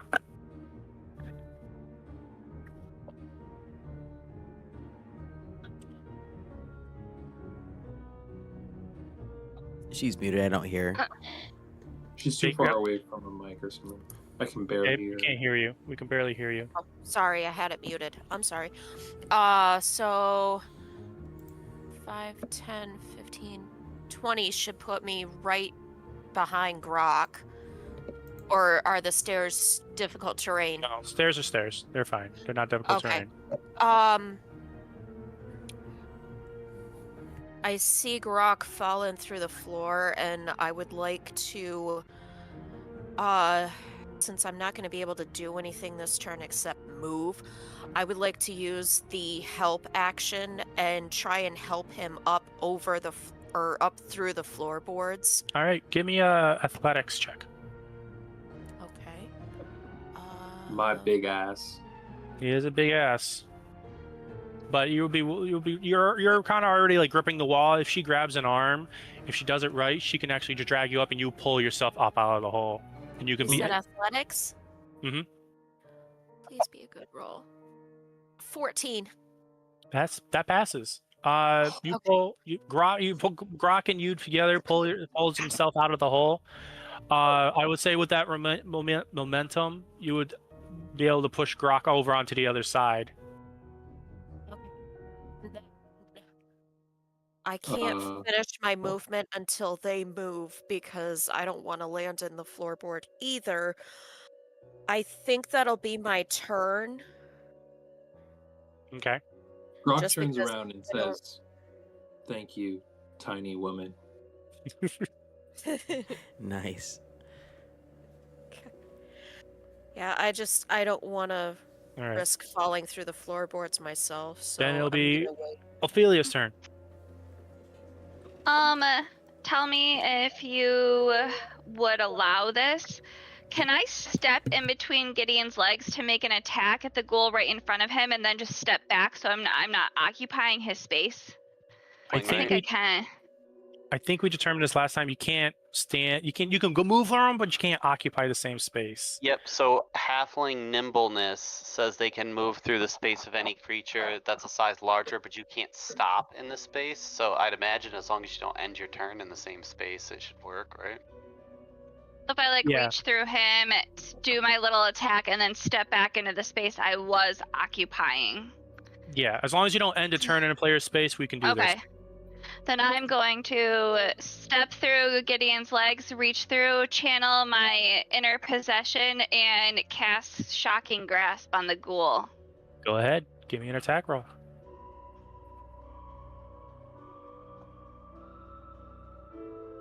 17 to hit. 17 hits. Go ahead. 4 lightning damage. Does it 4 do damage? It does do damage. It's not immune to it. It does the damage you're expecting. You've seen other people in your travels do attack with lightning attacks. Same amount of damage. No difference. Okay. I just didn't know if, like, are the ghouls corporeal?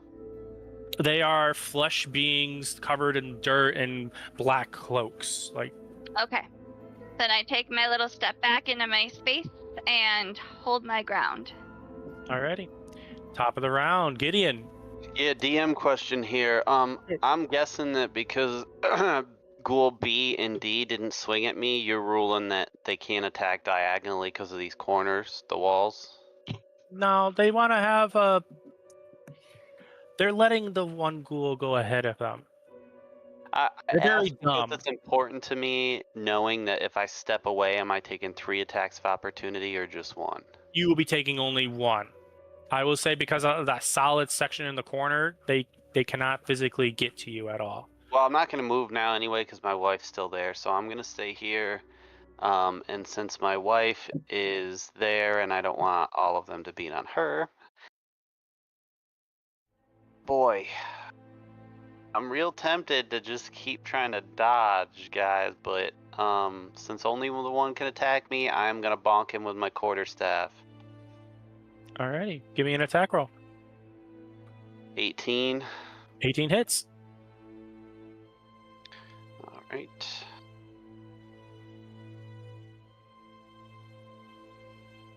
$10 points of force damage, 10 points of force damage. and he's got to make a Constitution save. Ooh, Constitution save. Alrighty. Boom. What's his roll? A 12. Fail. Ghoul A is prone. It is now prone. Alrighty. We'll just put it as brown as dirt. Yeah, that's all I got. Alrighty. Jakub. You're up. I am going to cast Sacred Flame on the middle ghoul here. Be aware he just got knocked prone.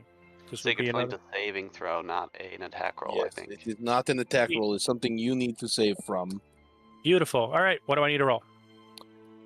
You need to beat a dexterity check of 13. Okay. 22. Jesus. That's a natural 20. On the ground somehow. Got It's it. just rolling Definitely around. It's a saves. dancing zombie somehow. Alrighty. That's your Okay. turn?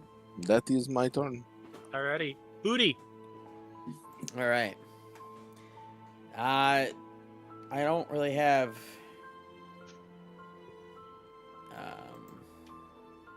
I would much say in can these really narrow do, conditions. Yeah. In these narrow conditions, I think the easiest thing you can either do is give a help action to someone that can actually attack the next turn. Is what I Or think you could try if you doing. don't want to move, you can do that thing where you bonus action steady aim and give yourself advantage on your attack roll. So you Can have a I- better chance of hitting. Can I do both? No. Like help somebody and have I mean, advantage on. Is steady aim a bonus action or an action? It's a bonus action provided you don't plan on Mm. moving at all. I think Yeah, that's you- how it reads. I know you that's what can't Steph retreat. uses all the time on her rogue. Yeah, I'll just do the steady aim. I mean, I Okay. could try the crossbow again, but if it doesn't hit, I'm just wasting. Yeah, it would be a straight roll because he's that zombie, that ghoul in front of him is now prone. So Okay. it would just be a straight roll. You wouldn't even if you hit, you won't even get the sneak attack. Well, no, you get sneak attack if you hit. Oh, which could be helpful. Mhm. So if I do a straight But- roll and hit him, then it counts. Okay, so I'm gonna try that All right, go ahead. with the Be aware it's also crossbow. on death's door. That's okay. Okay. 15. That just hits. Right. Tick. 9 points of damage. The arrow goes straight into its head and it stops moving. Hell It yeah. is. It has been destroyed. Sick. Do I have eyes on Ghoul B? I would say no. You don't Okay. have you hear the ghouls, that low chanting, the low voices and weird, like they're like, we're gonna live forever, we need you, and like ghoulish voices and tones, but you don't see them. Can I move in front of Gideon, do my sneak attack, disengage back to where I'm at? You have steady aim. You cannot move. Steady aim. Okay. That's my turn. Alrighty. It is now the ghoul's turn. This ghoul is approaching here. After seeing its one companion goes away, it's like, no, he needs to be with us to live. And he's gonna attack Gideon. Yes, sir. Dun, dun. He's just gonna do a single claw attack though. Does Miss. a 14. Oh, it misses. Alrighty. That is it. That is the ghoul's turn. No ghouls are going after Jakub over there? They just They- like Gideon so much? They like to get in. They're focused on the people that are approaching their space. Not for long.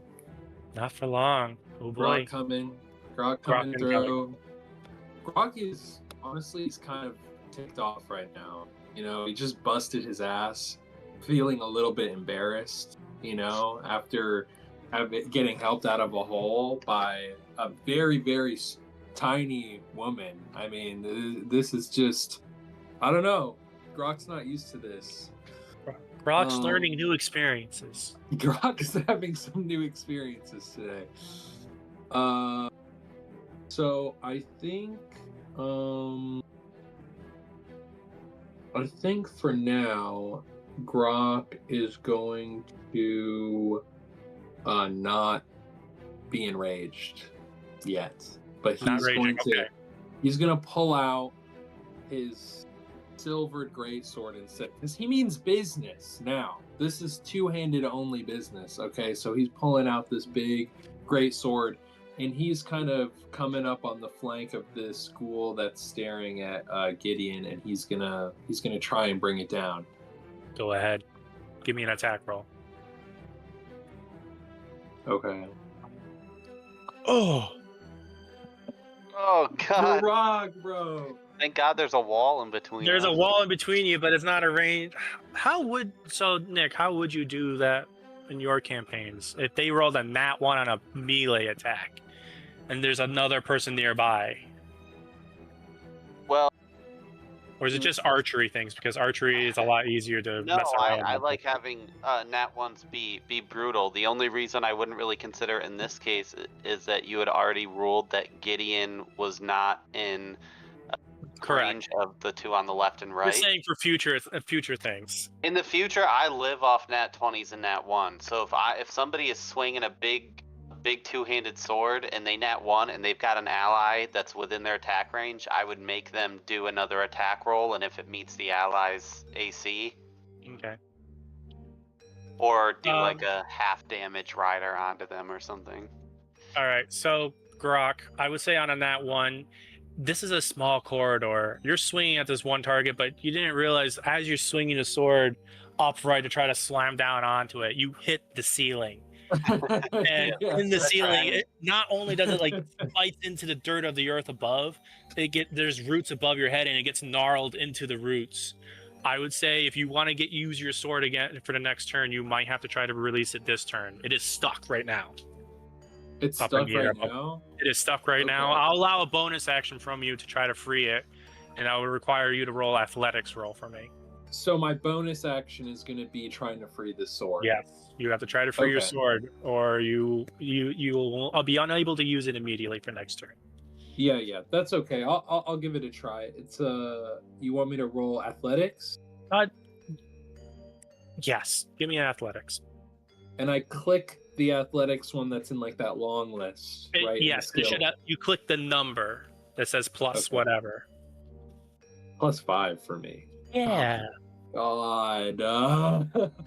Okay, so it was an easy DC. It's your sword. You know how to handle swords. You do just barely pull it out, though. Yeah, that was a meets it beats it scenario.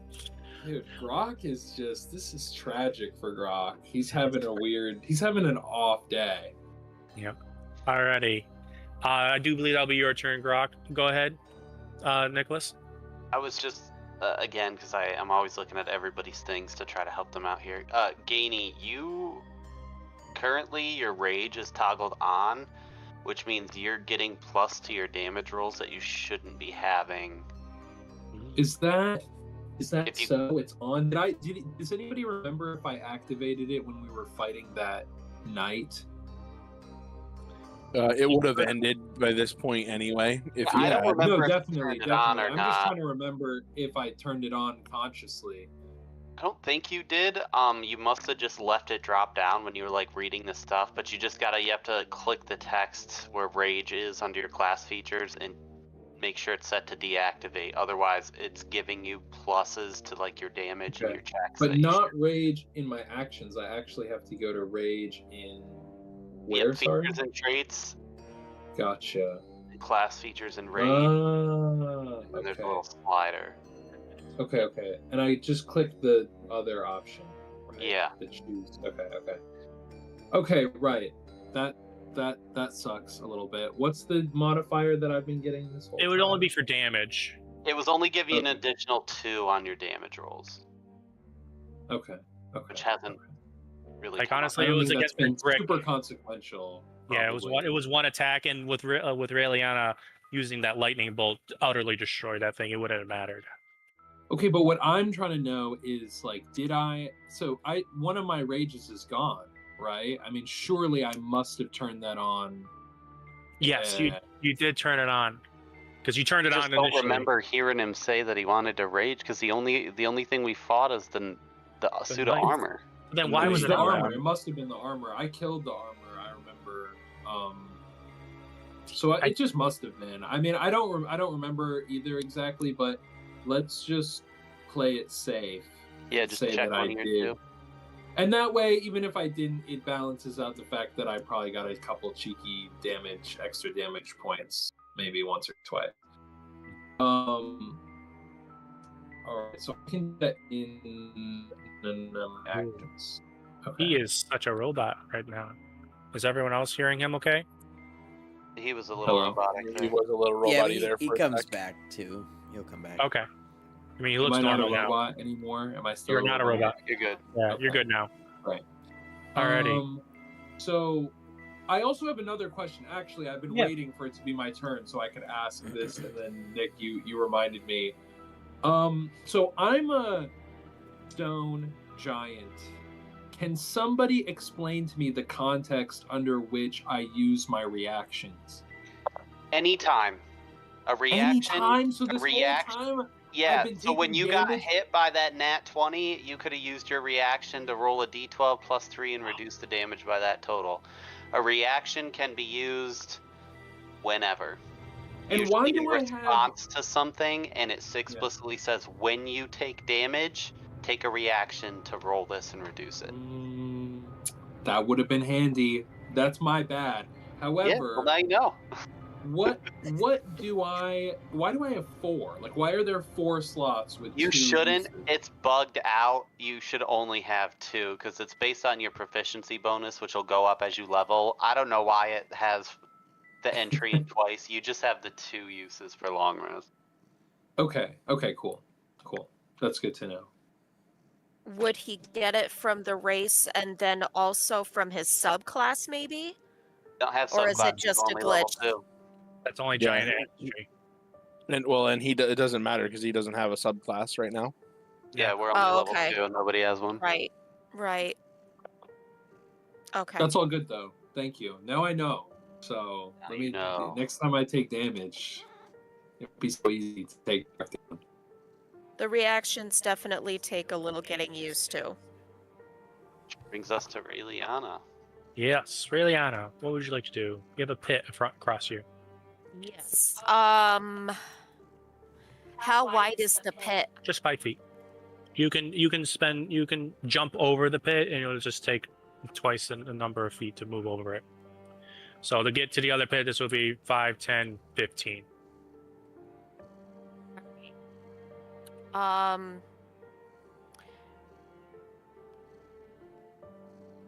Do you need me to roll an acrobatics No. check or anything? Nope, you do not.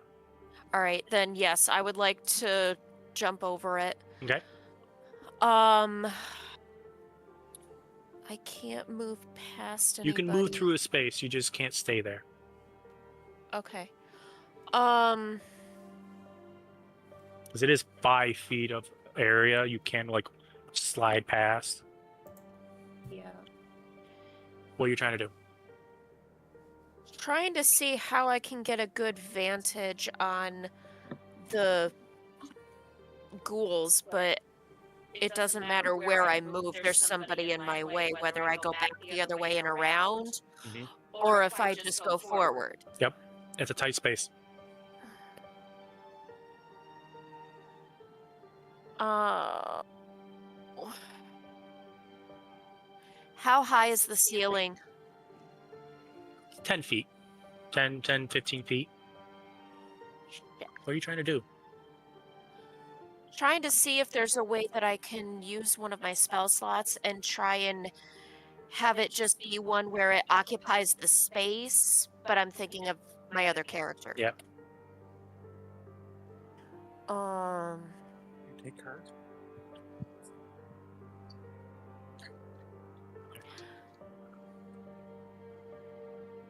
If anything, babe, I'm just going to give you the help action on someone else's turn. I guess just leave me there. At least I'm on the same side as everybody. Okay. Alrighty then. We'll go to the next person. Ophelia. Okay, so at this point, I know that the ghouls around the corners haven't been attacking Gideon, right? It's like just whatever one's facing him. Which, yeah, you hear the ghouls, but Okay. they're thinking Okay. one of them at a time can do something. Then I'm gonna do the same thing I did. I'm gonna hit ghoul. I can't. There's so many overlapping. I don't know which one is in front of Gideon, but that one. I'm gonna step through. I'm gonna shocking grasp him. Maybe yes. 17 to hit. All right, roll me a damage. 5 on the dice for 5 lightning points. Okay. And then I'm actually going to step back around the corner to give him the opportunity to move if he needs to. And kind of space us out. I will say that will give it a reaction to that ghoul. He got shocking grasp. He has no reaction. He has no reaction. Ooh, that's a neat feature. I forgot about that. Thank you. Mm-hmm. No reaction from ghoul. Yeah. Alrighty. And that's your turn? Mhm. All right, top it around. Gideon. All right, top of the round, Gideon. Gideon is gonna bonk this ghoul here. Go ahead. 15, 21. So that hits anyway, but just DM question. Since it could have reaction attacked her, if I move here, does that mean Grawk gets flanking? I would say no. because that wall's there. It's being really difficult. That's fine. All right. Yeah. So it's 21 to hit. Yep, that hits. Ugh, shitty damage roll. 5 points of force. Give me Actually, oh, that's right. That one was the one you knocked prone is already dead. Yep, this one's got to give me a con save. All right, con save going to be a 5. It's prone. It will be as prone as well. Grawk, that means your attacks will be at advantage as long as it doesn't stand up. Oh shit, it goes before you. It'll stand up. But I'm gonna use this opportunity to try to get somewhere where we can free up some room. So I'm gonna step away from it and step right here. It has no reactions. That's right. Correct.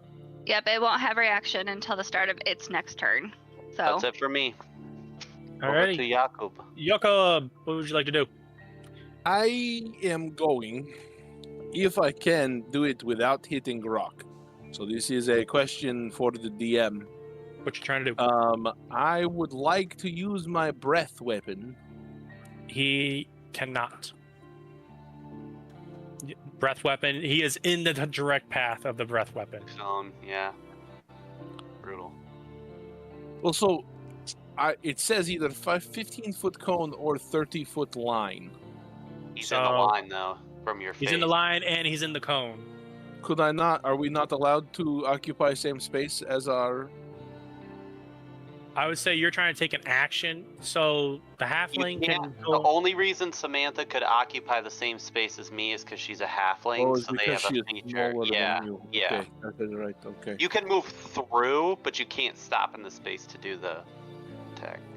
I would say if you want to try like tag teaming, like for like future roles and like tonight, you can try to talk to your teammates and say like, "Hey, Grawk, I'm gonna pull you back. I'm gonna do this," and he can willingly fail a grapple check from you while you do. I think Dragon's Breath is a bonus action, or that's a different It is spell. not. It is my action. Ooh, okay. Because I was thinking you could try to grapple him, pull him out of the way, do a breath, and then put him back. It is all right. I'm just going to try to Sacred Flame again, and I will go with. You said Dex save, right? Yeah, Dex 13. Okay, I'll go on with Ghoul B. Ghoul B. Yeah. Roll. My God! What?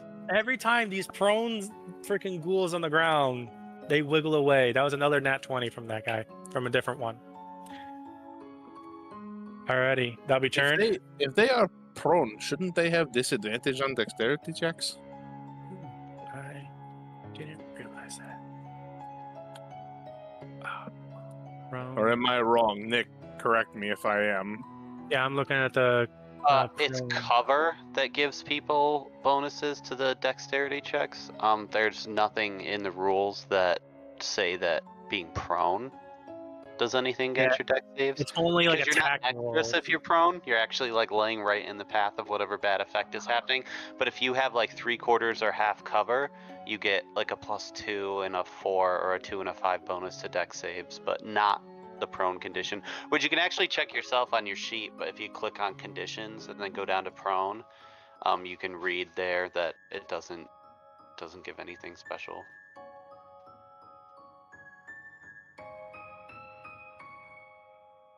Alrighty. Jakub, that's your turn, correct? That'll be it. Yeah, sorry, man. It was just 2 nat 20s from the both times it happened.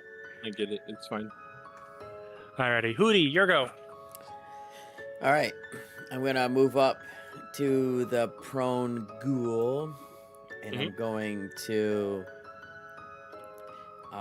hit it with my short sword. Go ahead, give me an attack roll. At advantage. Nat 20 for 25. Oh! Yeah. All right. So what's the full damage plus, and then give me another die. Because you do the nat 20. Roll the attack damage dice for that twice, and we'll take the second one. It does say 2d6 plus 3. Does it change because you rolled a automatically? d20, Okay. D&D Beyond automatically changes it. So if you hit it twice, it will take the second one because it's still going to double the results for you. Okay. This D&D trying to be helpful, but So I'm gonna in our homebrew rules, it does not. It's 10. Okay. It threw 2 dice. But don't forget, he's going to get sneak attack, which means he automatically gets 12 damage from God. a sneak attack on a crit too. So this thing probably just 12? got obliterated. It literally just got obliterated completely. That 12 was Awesome. his health. It just like. Nice. So, You do have a bonus attack, like you have a free action from your weapon mastery to attack something else if you want to, but be aware that these other 2 guys are not shocking grasp, so they have attack of opportunities on you if you want to approach them.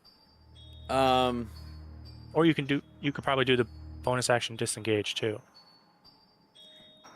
so I've moved 5, 10, 15 feet. If I move up, that'd be 5 feet, but that will put me in both their, Disengage counts. When you disengage, you cannot take any attacks of opportunity from anything. okay. So I can move up, hit it with my dagger, and then bonus action disengage, right? Yes. Okay, I'll move up, and Which I one are you will going for? D or attack- C? I'll go for D. Alrighty. Hit that D. I will. I think it's low 14. 14 hits. Oh. They're slow moving ghouls. Okay. They just popped out of the wall. They've probably been sleeping there for centuries. Yeah, they're just slow-moving but incredibly dexterous ghouls. Somehow, Yes. fucking rolling around on the ground. Oh, don't ignore that. I hit the wrong one. It's just 2, not 5. All right, 2 points of damage. Yep, and then I'm gonna bonus action disengage. 5, 10, 15, 20. That's my turn. Alrighty. Ghoul C will approach. It sees the next living thing in front of it is a Grawk. I'm the And only it's- one there. You're He's the a only one there Grawk. now. Everyone else ran away. It's gonna roll to attack you, and it's gonna do another claw attack. Roll, da-da-da-da. Does an 11 hit. No. Alrighty. We'll It's then gonna have to do go. better than that. It can't do anything else. It'll then go to your turn. You just got attacked by a ghoul. What do you do? I did. That wasn't very nice. No. It was but not very now, I'm feeling a Nick? little bit more confident with my sword in my hand after another embarrassment. So I'm just gonna try and hit this one. What's the one in front of me? C. I'm gonna hit Ghoul C. Yep. With my real- silvered greatsword. Alrighty. Nick, you had your hand up for a second. I was just curious. I hadn't really been paying close enough attention. Was it only that first ghoul that got the multi-attacks? Because these ones have only been swinging once. Send. There's 2 different options for these guys to attack with. They only have it can has 2 bite attacks, or it can have 1 claw attack. Gotcha.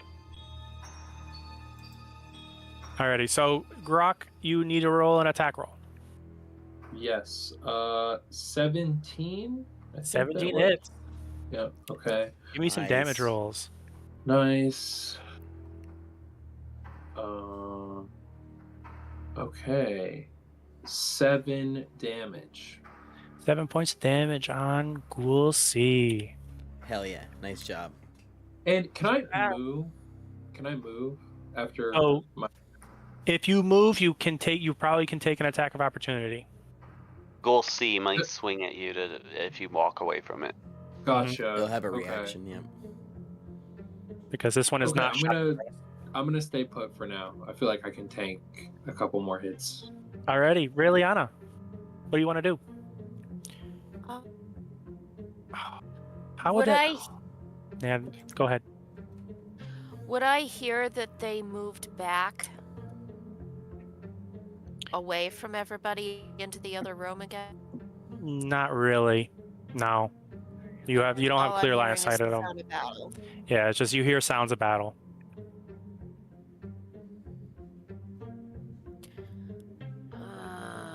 It's so hard to figure out what I want to do because I'm blocked no matter what I do. I mean, you got crossbows. Yeah, I know that.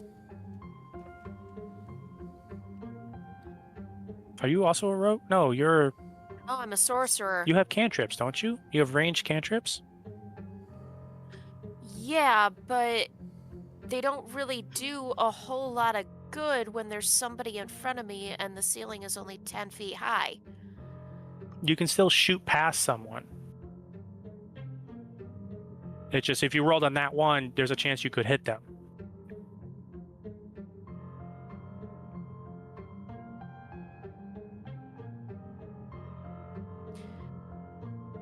Move me between Jakub and Grawk.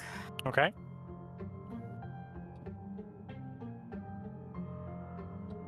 Kills me is the range on this one.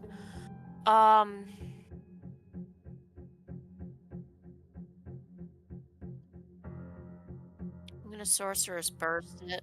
Okay. Go ahead. What do I need to do?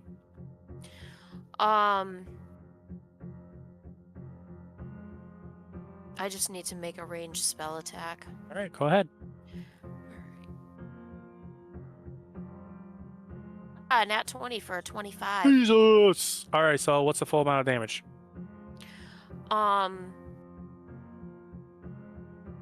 It's a D8. And is this the one that has something special when you hit, when you roll something same or you do damage, you get extra damage? Yes. You cast Sorcerer's Energy at one creature or object within range. On a hit, the target takes 1d8 damage of a type you choose. If you roll an 8 or a d8 for this spell, I would say you rolled an 8. Another d8. Yep, you roll another d8. Okay, so do you want me to just roll the 2 d8s or just one more d8? Just roll 1d8. Okay. I was gonna say, didn't we just do this with Kadison and we? His was the Chaos Orb, which would bounce from one target to another. Right. This so one, this is a D8, and then she can it roll this bounces one. Yeah, and then it bounces. Then I would just give it 2 full 8s. So do like the 16. So this She one didn't- has a. Go ahead, Sam. Did she crit? She crit. That was the thing. She crit. Oh, that cut So- out on my end. Sorry. Okay. So from me reading the spell right now, it says you can only do it up to the modifier. So I would say you just dealt 8, 16, 24. You just dealt 24 amount of damage. Did you want to make that all the same damage types or different damage types? What? Depending on what you choose, it will do less damage. Other times it'll just do straight damage. From what I can I'm telling you right now. I'm thinking I want to do a combination of fire and acid. Okay. Fire and acid, it has no resistances or immunities to those. It just instantly in a flesh of burning puddle of flesh and acid drippings, it just gets demolished. Okay. Because you one-shotted at essentially. Nice. Alrighty. Do you want to do anything else? Because that was your attack, that was your action. No, leave me there so I have some cover from somebody. Okay. Ophelia, you just heard a ghoul just burning and melting into a puddle. I Wait a heard second. it, but I still can't. What? Yeah, you can't see it. You just heard it's like She Okay. would where she was, right? 'Cause There's a it's wall right straight there, shot Steph. down the There's- hall. Oh, there's a wall. I didn't see that of her name was Yeah, hiding. sorry, my name was covering it. I had to check that too.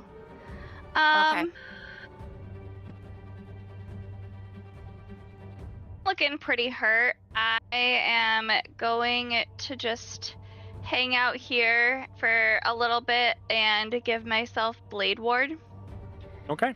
for the next minute. I'm concentrating, and then I'll just hang tight right there and hope that the rest of my buddies take out another ghoul. And alrighty. Your turn, Gideon. I'm just trying to figure out why you have a blue halo. And you were You're muted. Muted. Blade Ward. Okay.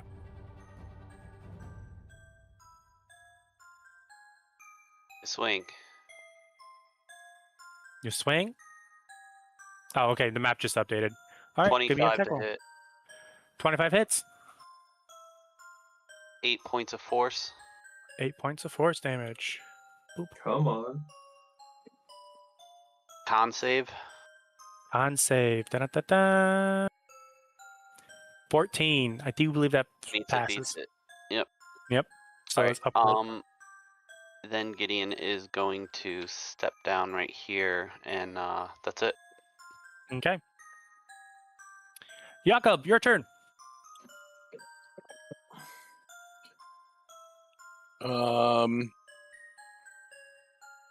I, with only the one ghoul left, I am going to make my way through my allies Making my way. to the ghoul. And I'm going to hit him with my mace. Alrighty. Give me an attack roll. 19. 19 hits. Give me a damage. 4. Oh, you don't get plus? Nope. Why do you not get a damage modifier? Because he doesn't have a plus to the ability score that governs it, and he's not using True Strike to attack with it. Gotcha. Okay.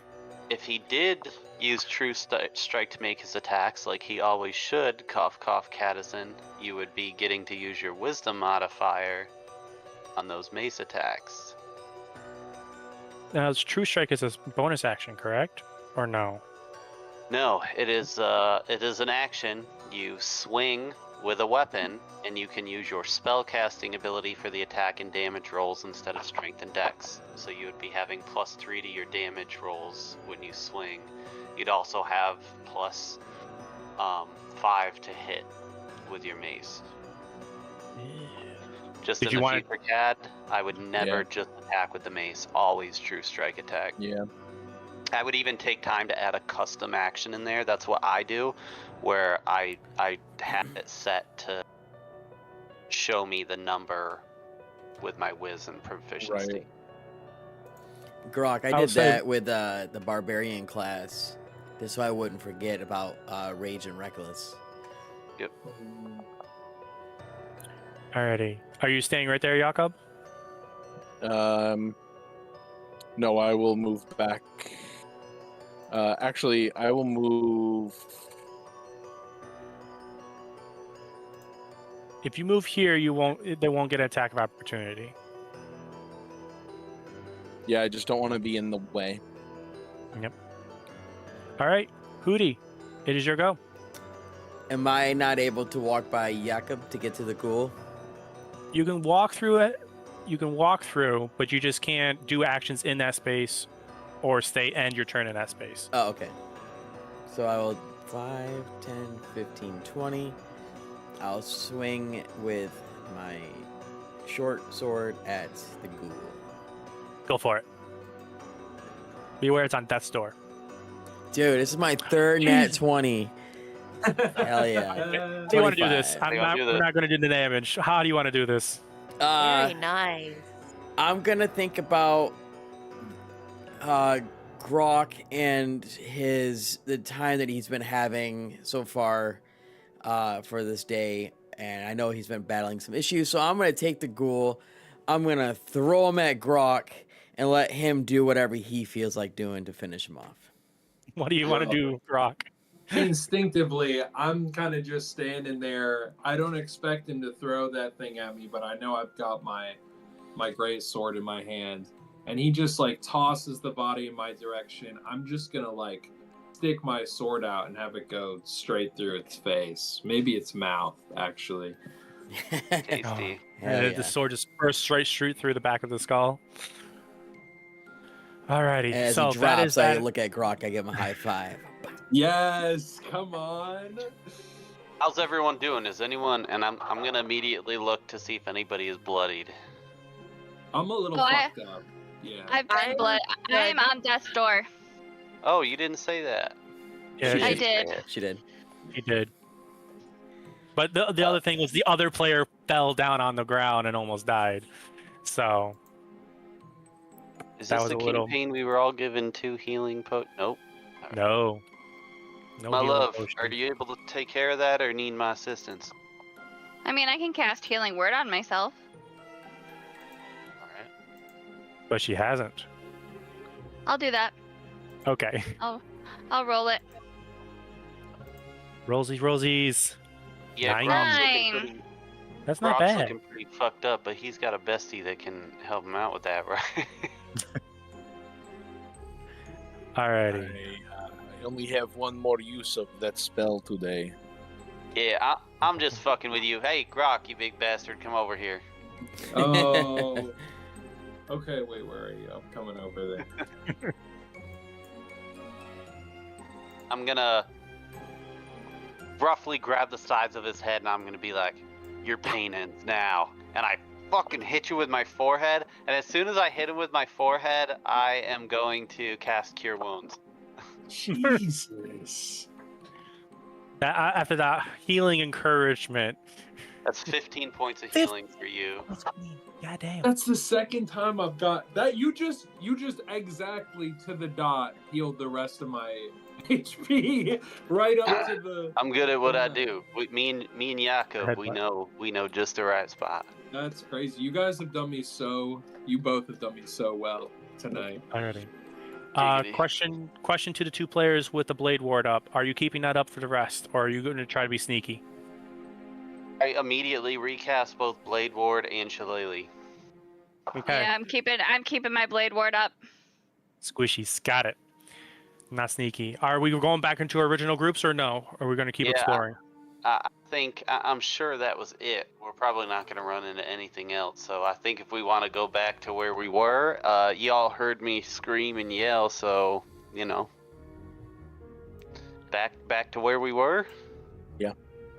Alrighty. I kind of want to be Snoopy and explore down this stairwell.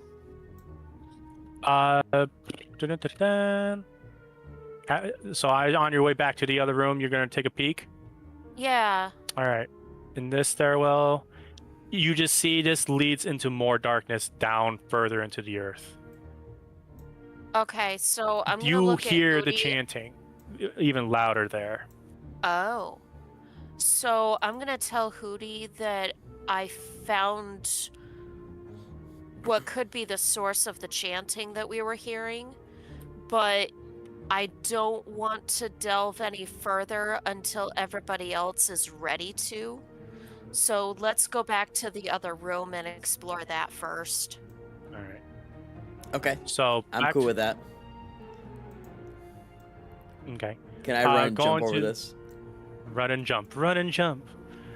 Dun-dun-dun-dun-dun. All right. So I'm going to describe that room real quick that you guys are in. One moment. Let me find it again. Alrighty. Oh, the ceiling of this dark earthen chamber rises a foot higher than the cramped tunnel. It's supported by thick wooden posts and crossbeams that have rotten with age and bear deep holes indicative of hungry insects.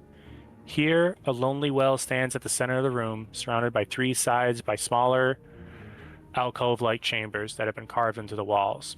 Bold footprints crisscross the floor, leading into the alcoves, around the well, up the staircase, and back down. There is an old hempen rope attached to a rusty pulley descending past the mouth of the well, swaying gently in the stagnant air as if abandoned by an unseen occupant.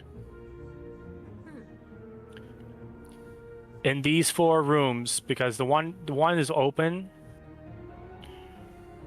ping. This one's open. You can see there's actually a chest right here, Okay. and you can see a chest here and here. What do you guys wish to do? I'd like to explore the chest closest to me first. So looking at I will jump to this one. Jakub first because they did go into this room first before you and Hootie earlier. Okay, sorry. That's fine. I'm just erasing this room because they're sneaking along. All right, Jakub, what would you like to do? Jakub and Rock. I mean, I didn't see a whole lot when I ran through here, so I see the well here. That's where the dripping sound is coming from, I assume. Yes. Do these rooms, if I'm just doing a quick look around, do these rooms look like they are a little nicer than the rooms that were up here? Yes.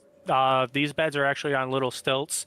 The beds are still bed mattresses are still moldy and like decaying with age, but the chests are actually, while they look a little rusted, they're still solid and locked. There's actually iron padlocks on each of these chests that you see in this room. Okay, if I walk in and look at this chest specifically, Mhm. does it look like does it look? Can I guess I'm asking. Can I check it for traps? Yeah. Does it Give look me like it's trapped? an investigation check. 18.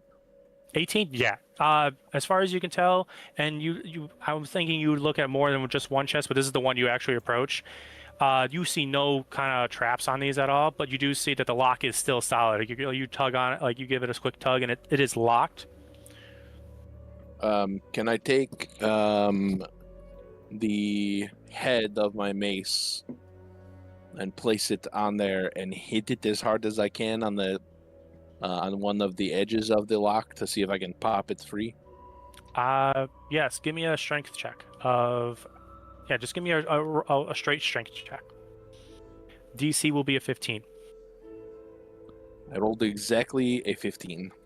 Beautiful. You pop the lock open, and inside this chest specifically. Please, one moment. I'm looking at the map. Let's see. Inside this chest, you find a black leather eye patch with a carnelian sewn into it. And I will say you would just go look in the inventory. I'll share the text of what the heck. Okay, I didn't mean to do that. I'll send it in a chat, and you'll look that up into your items, and you will add that to your inventory. It is worth 50 gold pieces. Grawk, what would you like to do? You saw your companion going around, and he just popped his chest open and found something a of little worth. treasure. He found treasure. Okay, I'm gonna go in this room, and I'm gonna try my luck. I'm gonna grab my I don't have anything nice like a mace. I'm probably gonna grab my battle axe in one hand since it's choked up on the handle, and I'm just gonna try and whack the lock open. All right, give me a strength test. You saw Jakub do this with relative ease. You saw the procedure he did it with. I would say the DC is even lower. It's now 10 because you now realize how to open these. And I'm hitting that strength, like the big number. Yep, there's a little number underneath the modifier. If you click that little plus number. Oh no, yeah, the big plus number. Yeah, you're clicking the big plus number. Gotcha. Okay, sweet. Okay, I got a 14. You break open that chest, and inside you find. Please hold. That was a. Inside you find a pouch. You grab the pouch and you look at it and you're feeling. It's a pouch made of human skin, but with inside you find 11 gold pieces and 60 silver pieces. Or would you not even open? Was it worth it? Was it worth I'm it? gonna open it up. I'm a curious barbarian. You would see that the pouch was kind of open. Like in order to grab it, you would have to then examine it. You realize after you grabbed it, it's made out of human flesh. Gross. Alrighty, we'll jump over to Hootie. I can see them opening up these chests, right? Yeah. So I noticed there was nothing weird or whatever. So I'm gonna go to this room here and open up this chest. Alrighty, how are you opening it?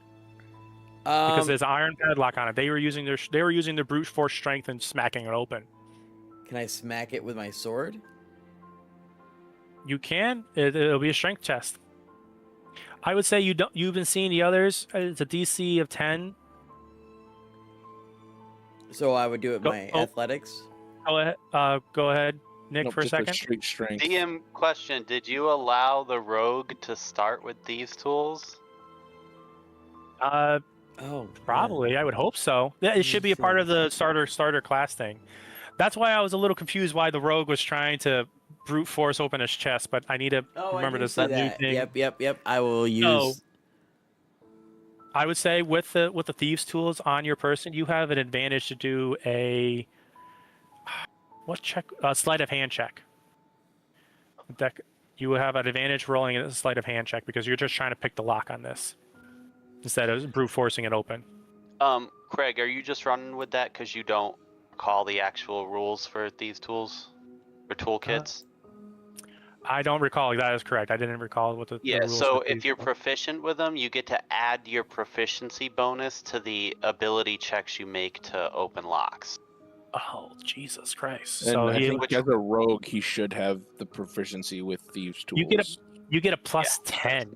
You will get a plus 10 to your roll if you roll a dexterity. So A total of 10. would I be doing the sleight of hand or? Oh, do a sleight of hand and then add 3. Okay, Right now, our proficiency is only 2. be 16. Okay. Total? I rolled 13. You said add 3, right? And Nick did just say your proficiency bonus is only 2 plus 2, so it would be 15. But that meets it, beats it. Okay. You pop it open, and you were in the south room, correct? Yep, southeast room. Do. Inside there, you find an ivory hairbrush with silver bristles worth 25 gold pieces. Shit. I'll take it. That will be a custom item. You would just add that as a custom item because it'll Okay. be later on in some point in the campaign. You'll be able to barter that away probably. Okay. And then at that point, I'll just come back out here to the center. All right. Do I see anything Raeliana? else in that room? No, it is a very sparse bedroom. Okay. And doing with Jakub's check to make sure there was no traps or anything, you see he would have told you if there was something else in the room that could have been trying to jump out and eat you at the moment. Okay. I'm gonna move into this room. Mhm. And I'm gonna check out this chest in here. Alrighty. Are you asking for someone for help, or are you just going to try to open it yourself?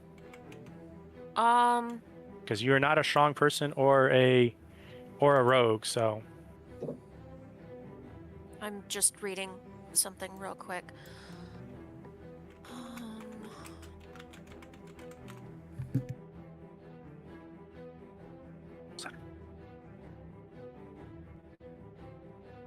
I'm going to use Mage Hand and have the chest, have the hand open the chest for me. It is locked. Every single one of these chests has been locked.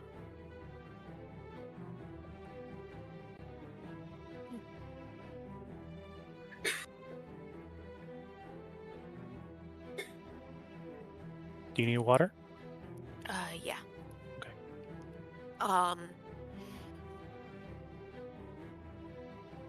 All right, so the chest is locked, Yep. so the mage hand doesn't. The mage hand. If you It try. just says open an unlocked door container. I'm sorry, I misread that. Okay. All right, so I guess instead of doing that, I'll just try and brute force open it. Okay. Pry it open with my dagger, maybe. All right. Give me a strength test.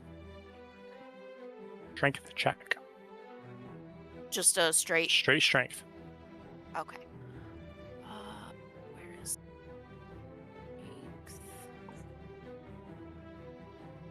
Ew. That'd be a 6. Yeah. You see everyone else doing it and just right, but you're just not strong enough to do that. You're probably gonna have to ask one of your companions for help. I'm gonna jump over to Team A. Yes, sir. What do we see when we walk into this room?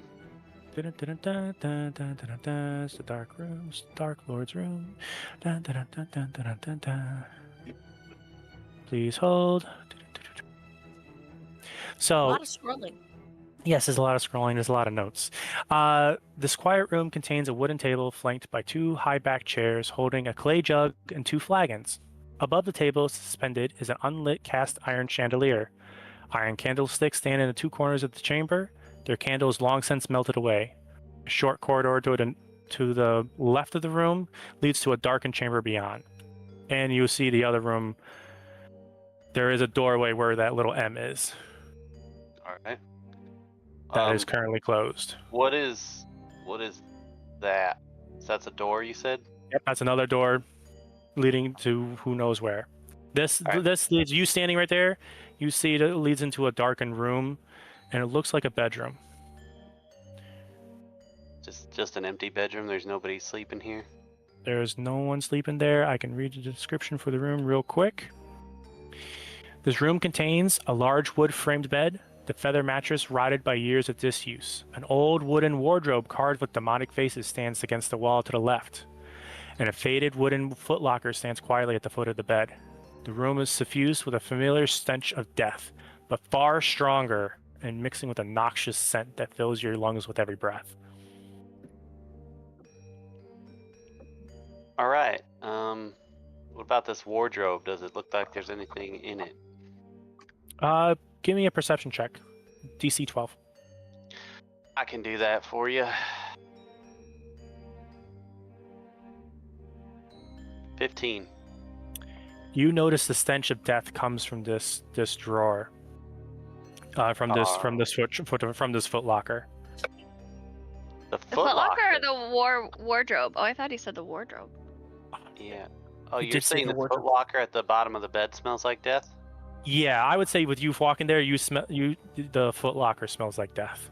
I'm gonna look over at my wife, and then as soon as she makes eye contact with me, I'm gonna show her that I'm lifting up my shield, and I'm gonna use my foot and try to kick open this chest and be ready to. There's something in there. Oh boy. I will say this pops I'm out. holding a starry wisp. I will allow both of you to have a surprise action since you were prepared. You were prepared for it. You were hoping that something's in there. You want to kill it. But I'm not going to do another combat encounter tonight because it is already 8:40. All right. Let me check the Does- health of it real quick. Does it look like an undead creature? It is a. Oh god. Okay, so let me read the description that I have for it. Da-da-da-da-da. When you first saw it, it was oh god. Gross. That's another description for that room. Okay.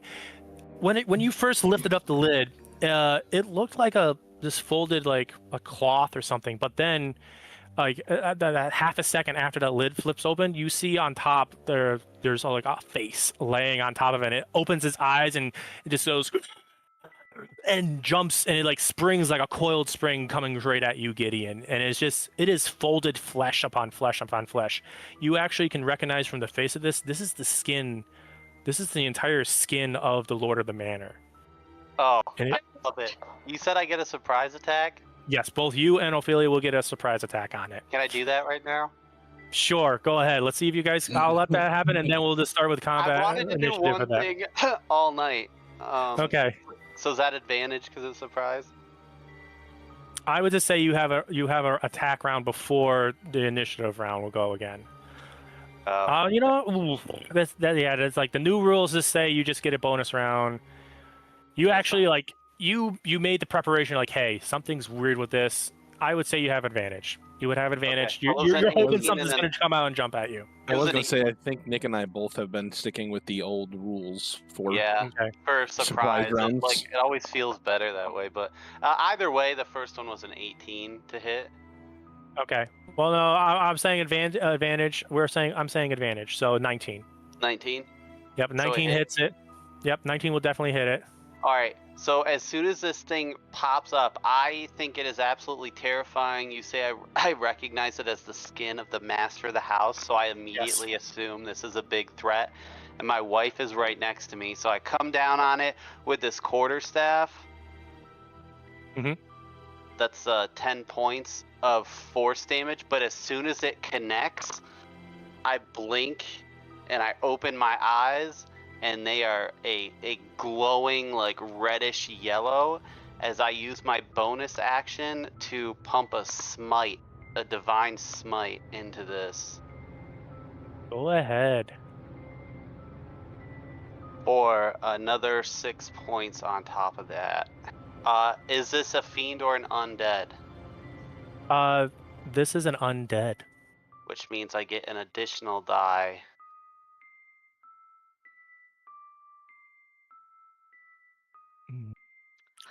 You're whacking at it with your quarterstaff, right? Yep, that's 22 total. To hit? The damage? No, Damage. damage. 10 from Oh. Shillelagh, 6 from the initial roll of the smite, and if it's undead, it's an extra roll, which was a 6. It should all be in the game log there. Okay. Ooh, so another 12. My only question then to the DM, not the DM, I'm the DM. Durr. Something. So in a Question to monster stat yourself. sheet, it says damage resistance bludgeoning, but if you're using a different, like you're using like radiant damage to hit it, or necrotic, how does that work? So the 10 initial from the Shillelagh would be halved, but No, the rest no, of it would be it's- fine. The Shillelagh damage is not bludgeoning damage. Well, there you go. It was force damage, that's right. Shillelagh allows your weapon attacks to be force damage if you would like. Okay. Which There you you've go. been doing that. I know. I remember you saying that earlier. Yeah, So Yep. And then the smite damage is obviously it's radiant damage. okay. 3d8 of radiant damage. 3d8 of radiant damage. It's 2 and then an Okay. additional because it's From that attack alone, you put it on death's door. Ophelia, you had a starry wisp Damn. attached to it. Yep. I'm obviously not going to be as effective, but I'm going to Starry Wisp it. Maybe. I don't. It's a 7. You have Wait, advantage. You had a surprise. Yeah, he gave you surprise round, so you get Yep, an yep. advantage. You get advantage. Dirty 20. Yeah, Dirty yeah. 20 hit. Yay. Nice job. With an 8 on the D8 of Radiant. Woot, woot. 8 on the d8 of radiant. How do you want to do this? Yay! Babe, can this be like a joint Yeah.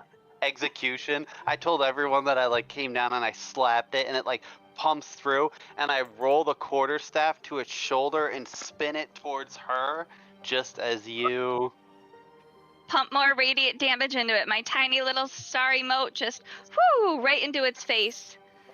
right to the mouth and the eyes burn out Yeah. from the inside. Okay. Oh.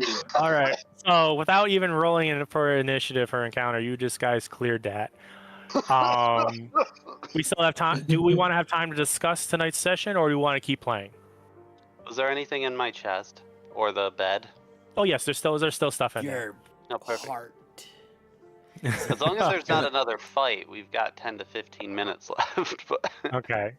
So within that chest and within that room, because you obviously dealt with the monster that was in there, rather cleanly, there's a lot of nonsense and garbage, but there's several Great. old robes. There's a pair of old iron candlesticks. There's 30 torches and a leather sack with another 15 candles inside of it.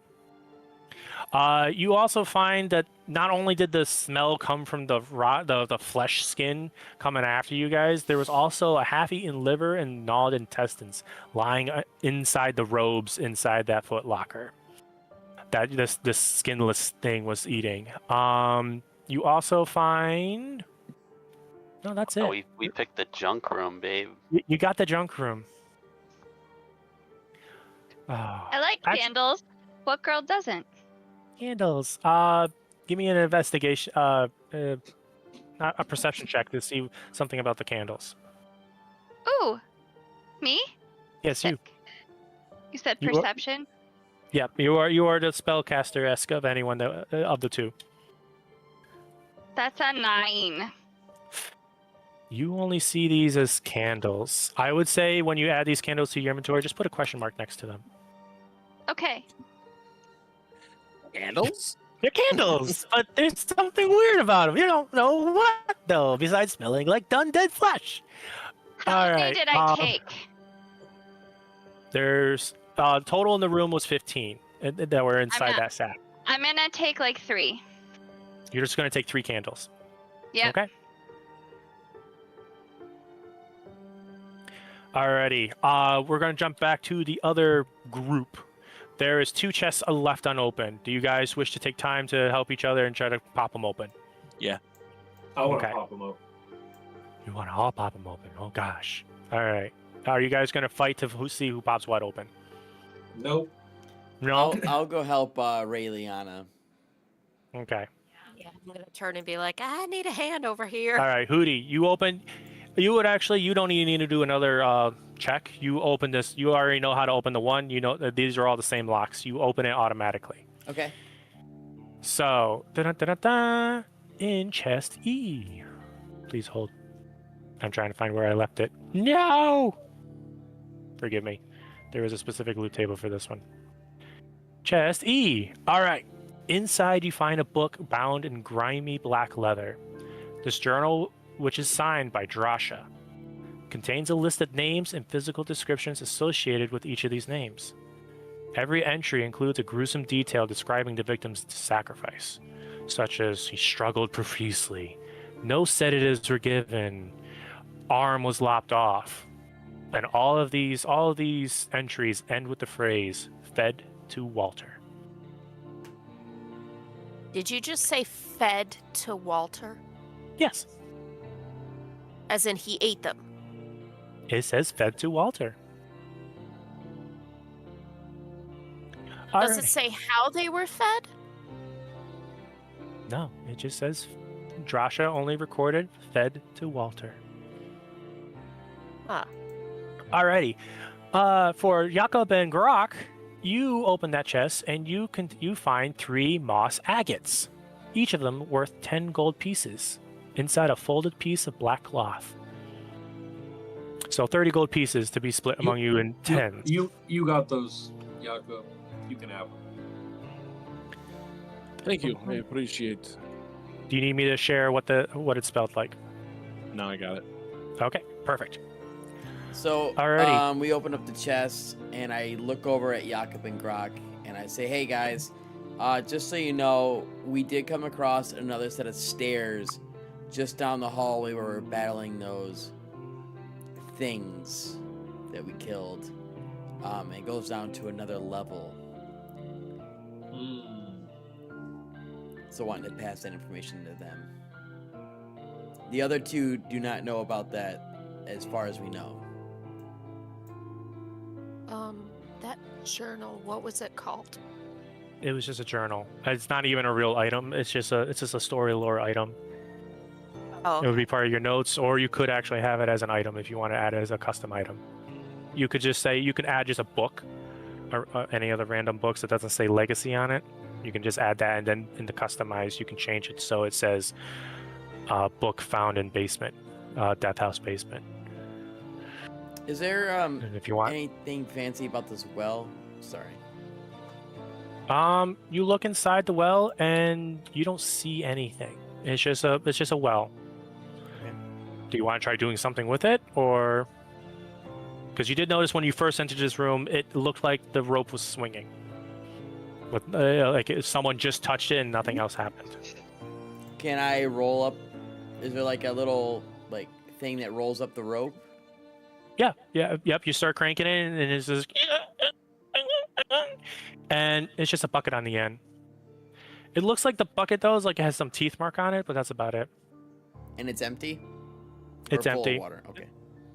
It's empty. The teeth marks have created holes, and it's dry rot. It's like wet. It's like waterlogged bucket, and it's just seeping. And any water that was in it has already dripped out of it.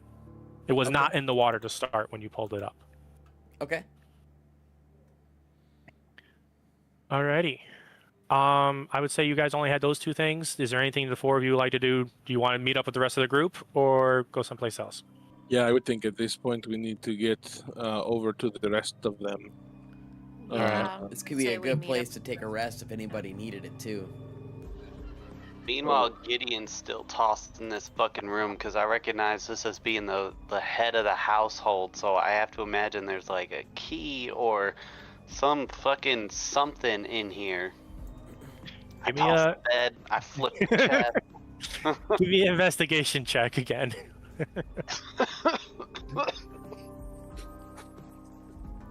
All that dust in this room is making you cough. 18. 18. With that, you also find inside the one little in the wardrobe on the bottom, you find another journal written in not the Lord's hand, but actually the mistress's hand, the lady of the house's hand. And it's just a journal describing her efforts to try to persuade the Dark Lord to give her favor. And inside the lines, you'll find in the chamber, in a ritual chamber, we've started the ritual to start appeasing the Dark Lord. However, our pleas and questions have gone unanswered as of yet.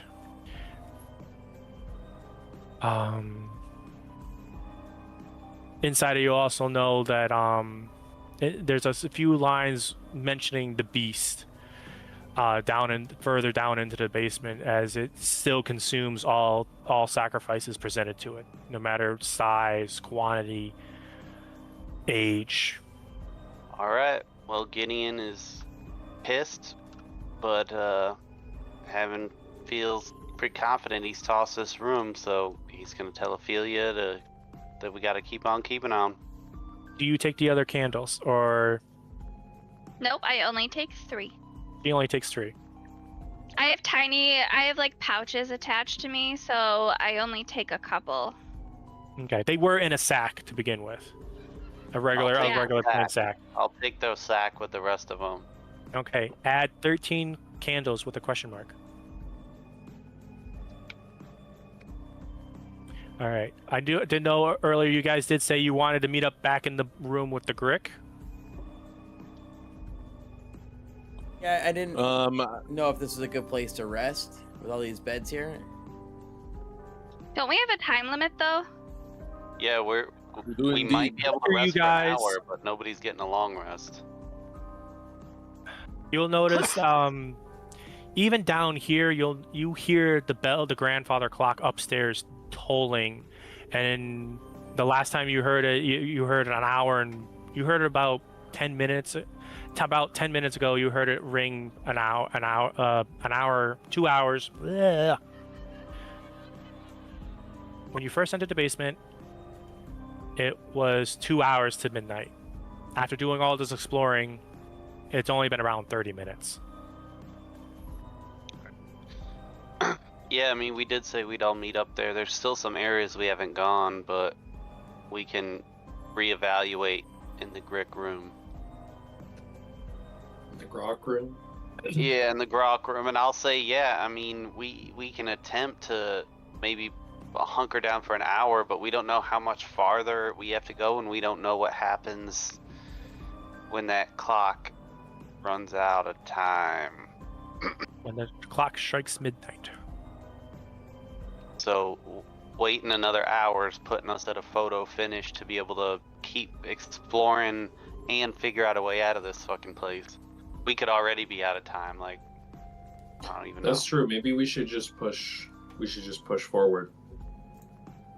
Does an hour help anyone in this group a lot, other than me? Because it does help me, but there's also a double check to make sure your spell list refresh as well. Sometimes they do. Sometimes you're able to get 1 spell slot back. And when you do a short rest, Geni, you can roll hit dice to re-heal. Yeah. You're at full health, aren't you? Yeah. I'm at full health right now. You're at full health. I think I'm the only one in the group that can get a spell slot back on a short rest. So. Pretty sure Raeliana can too. I think. I don't think so. If she burns sorcery points and converts them, yeah. So yeah. You're at level 2. You can convert a sorcery points to get a spell slot back, and then when you do a short rest, you can get those sorcery. Well, I don't know what level sorcerers get the ability to do that. I do believe it's level 2 for the fount. The font of magic, yes. Yep. She gets 2 sorcery points. And then I'll update everyone and say, me and my wife killed a horrendous flesh monster that was in the form of the owner of the manor. He didn't have much to say. I tossed the room pretty severely. I assumed since it was the head honcho's room, there'd be something important in there, but There weren't shit. So, I guess down we go. Sounds good. Yep, I'm cool with that. All right. So then I would say you guys are short resting or no? My vote is no, just because you said it's what, 10 o'clock, and we only have till midnight. You have an hour and a half right now. Yeah, no, I'm not gonna wait here for an hour and have No. half an hour to hopefully clear that bottom floor and get out of this house. Alrighty. I think we just push on through. All right. So are you going to the staircase? Yeah, do you Or- think it's okay. better for us to stop at the top of the staircase or go down it? I would just say I will introduce the next level, and then I would call it quits for the night, unless we want to do another half hour. But I'd like to introduce we're you good guys here. to the monsters. Okay. Well, yeah. Hmm? Let's just stop here at the top, and then next time we play, you can freshly introduce what we see as we go down, and then we kick it Yeah. off. I'll just say at the very it's hard. I will say I didn't remember a whole lot from the end of the last session, so All right, so I will work on reintroducing all the information and the facts, especially now that Paul is going to be gone for 3 weeks. I'm willing to try to do this maybe not the 2 Tuesdays from now. That way we could instead of Sam's campaign. Oh, that's right, Dancing with the not Stars. doing Tuesdays. Monday.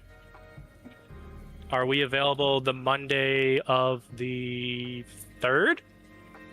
Are we available the 3rd of November? Mondays are just hard because I don't ever know if Nicole is going to get out on time. Mondays are Yeah, also it's true. usually because when you I know what, play. Kadison? Okay.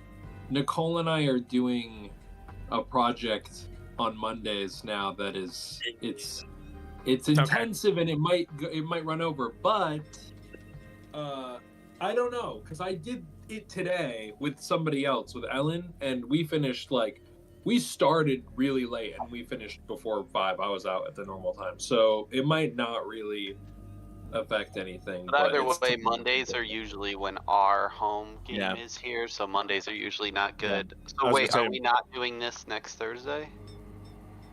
I didn't No. like there was talk, but today we were supposed to do your campaign, Nick, Right? and then we were supposed to go back to mine. Are we just going straight back to mine and just doing that? I thought Paul couldn't do next Thursday. Yeah, Paul Yeah. can't do the Can't next do the 3 next 3. Thursdays. Yeah. That's, So the next that's the three only sessions reason why I have- threw out November 3rd and 4th because it was like days. If there was something that could have been done, I think I'd be available. But outside What of that, about it won't be until Sunday? If we could make What either about the the 3rd or second? 4th work, we can do mine so you guys can have that big battle before you leave, but I think we should just plan on continuing Craig's on Thursdays. Okay. Unless we have we don't really have a different option, right? The only thing, what's happening on the 2nd? The It's a Sunday, the Sunday? day, the Clean Sunday, up. the day before that week. Yeah, it'll be Halloween cleanup, so Paul and I are out. if Okay. if we get Well, done, depending. Yeah, I mean, if pickup goes well, I mean, Craig, if you come up Saturday and pick up with us, there's a solid chance that I could be ready on Sunday to do something. But the more help, the better those odds are. The only thing that I would have to, Geni, are you game to try to do a game on Sunday? We would definitely not start. We would definitely not start at 6 o'clock. We would probably start earlier in the day. Okay. I think I'm gonna get really Sunday. on Sunday, and Halloween's on the Friday. Right? Friday, yeah. Yes. Yeah. Okay. Yeah, I can probably do Sunday. I thought for some reason it's on the Saturday. I was like, I don't know if I'm gonna be functioning the day Well, afterwards. it's- If I have a little day. Also, we would be playing the game that you were gonna guest star in. Yeah, Yeah, I I was do really looking tonight. forward to that actually. So So- if you aren't available and everyone else is, it's not like we couldn't play without you because you're not in that campaign already. So That's true. That's true. There's So- also Sam's too, if we wanted to do that one as well, if you wanted to save that. If she wanted to, obviously. I was But just trying to. anywho- I was just trying to finish either Death House or do the big fight for. I want to do the big Nick. fight. That's where I'm at. Okay. Yeah, so the big fight tentatively at some point between the 2nd and the 4th, depending on if everyone's free. Yep. Okay.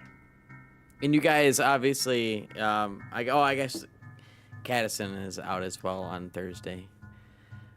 But Yep. just that's just. Oh this yeah, we week. can't. Oh. We can't play this coming Thursday because you That's guys are gonna 30th. be That'll be setting up. our test run. Is Thursday. Yeah. And Oh, we're then not- we're just Friday's not playing Halloween. Thursday night. I don't then. know that Nicole and I will make it to that. Again, I think that kind of depends on when she gets out that Right, Thursday. right. 'cause, I mean, you guys usually wait until dark to do a test run, so Yeah, that'll be I don't know. I mean, that'll be it's a 7:30. potential that we just don't have Craig, or I'm sorry, it's a potential we just don't have Me. Paul. But Yeah, whatever you guys want to do. Okay. I just so, won't be available for sure. Well, we will check in on Saturday night and see what can happen after Halloween, Okay. and then next Thursday we just do not have Paul. Yep. For Okay. sure. well, For sure, and, no you, and you potentially don't have me. Potentially I won't also know. do. I won't know probably until Thursday. Okay. And just Well, for clarification, we did decide on the Mistlands in person on the 8th here, right? At least that's what I thought we had when we started this That whole last thing. time we played. That was a long time ago. And then potentially Kadison's campaign on the 6th of December.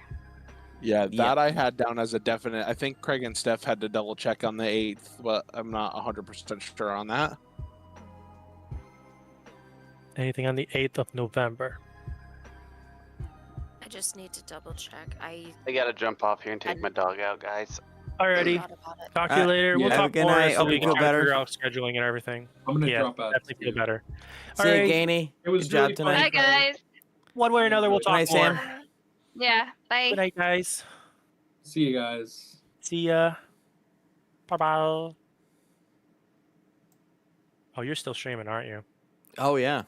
I sure you am. forgot about that. I did forget about that. So Oh, yeah, I guess it was a long. It was a There's a lot a of- drag through that zombie encounter for sure. that's okay. I mean, there was a And lot of essentially, it was a weird ruling. So you guys wouldn't get killed. It had very specific rules in it because, as you saw, it did have a multi-attack, but since it was a narrow corridor, you guys couldn't really attack it twice. Like it couldn't attack twice in the same times. the situation It was a of weird one. the location of the battle makes it so it's Yeah. different than normal. You know what I mean? You can't just go wherever you feel. Yeah, that's gonna be like definitely in the future as time goes on. There will be combats inside houses, and like it's inside a house. You only have two avenues to attack from one end of the hallway and the other. But then compared to like most times when we have our combat scenarios, we're outside. You're out in the wilderness, or you're in a large dungeon, a large cavern, and that gives the players options to move. And the other ones, you just don't have that options Well, in the house. my other thought too is there's 6 of us, right? So splitting us up to 3s, I think, isn't a terrible idea. The only problem I would have is we're broke up into groups of based on people that we know. Mhm. But if we were to like balance out like the strength versus, arcane magic, I think you'd have to split everybody up in a way that it would make sense. You know what I mean? Like Grawk and Jakub is like the 2 strongest, right? So you would want to split them up to be a part of one on each team, and then Raeliana and Ophelia are probably the same level. You split them up, and then Gideon and myself. So it's weird. It's a little different, but I think if you broke it up that way, and we could do 2 separate groups if we were in like a big house or multiple caverns or something like that. It is kind of hard too, because I'm not really one of the strongest. I mean, I mean, I had your am a spell hit, it would have been strong fine. character, but I'm not really one of the strongest. Mm. The fact So that I rolled 2 nat 20s was insane Yeah, yeah, that did on not both help. of those. And something I realized like before is like Raeliana was supposed to give you a help, like she did a help action to try to help you, but I don't know how that works with spells. She should have been able to give you like an advantage on something or a plus to hit. Mm. But again, Right. it was a zombie. The ghouls were doing a saving throw, not an attack roll of any sorts. Gotcha. Well, It's just the house is difficult. for the sake of streaming, if anybody is watching, we won't have a stream unless someone was to take over. I might if I'm playing November Sunday, 2nd, 3rd, or Tuesday, 4th, whatever, I'll stream that day, obviously. But I really like to do the big battle in the Becoming a Hero campaign. That's gonna be which no one has seen yet. no. So I'll be like, hey, welcome to this campaign. Here's a huge battle. You know what I mean? It's gonna be pretty awesome. Yeah. But it would be good to see, good to show people.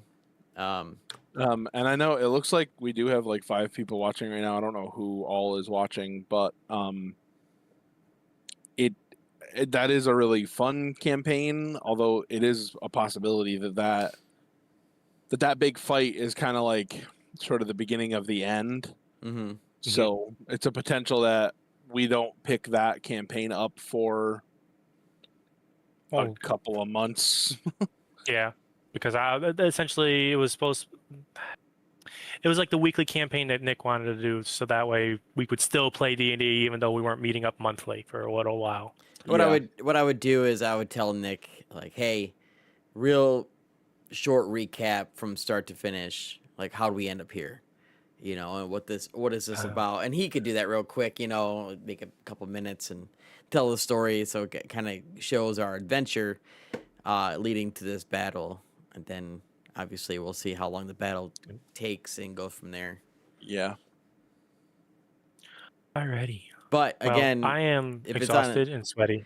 Yep, and I'm ready to jump off too. I just wanted to say, if we're gonna do Sunday, any help Okay. would be fantastic on Saturday. The more help we get, the quicker we can get To clean everything up. packed. We have had some good successful pickups where we got the majority of it done on the day after. And then the second day after Halloween was like fine tuning stuff, which, you know, we could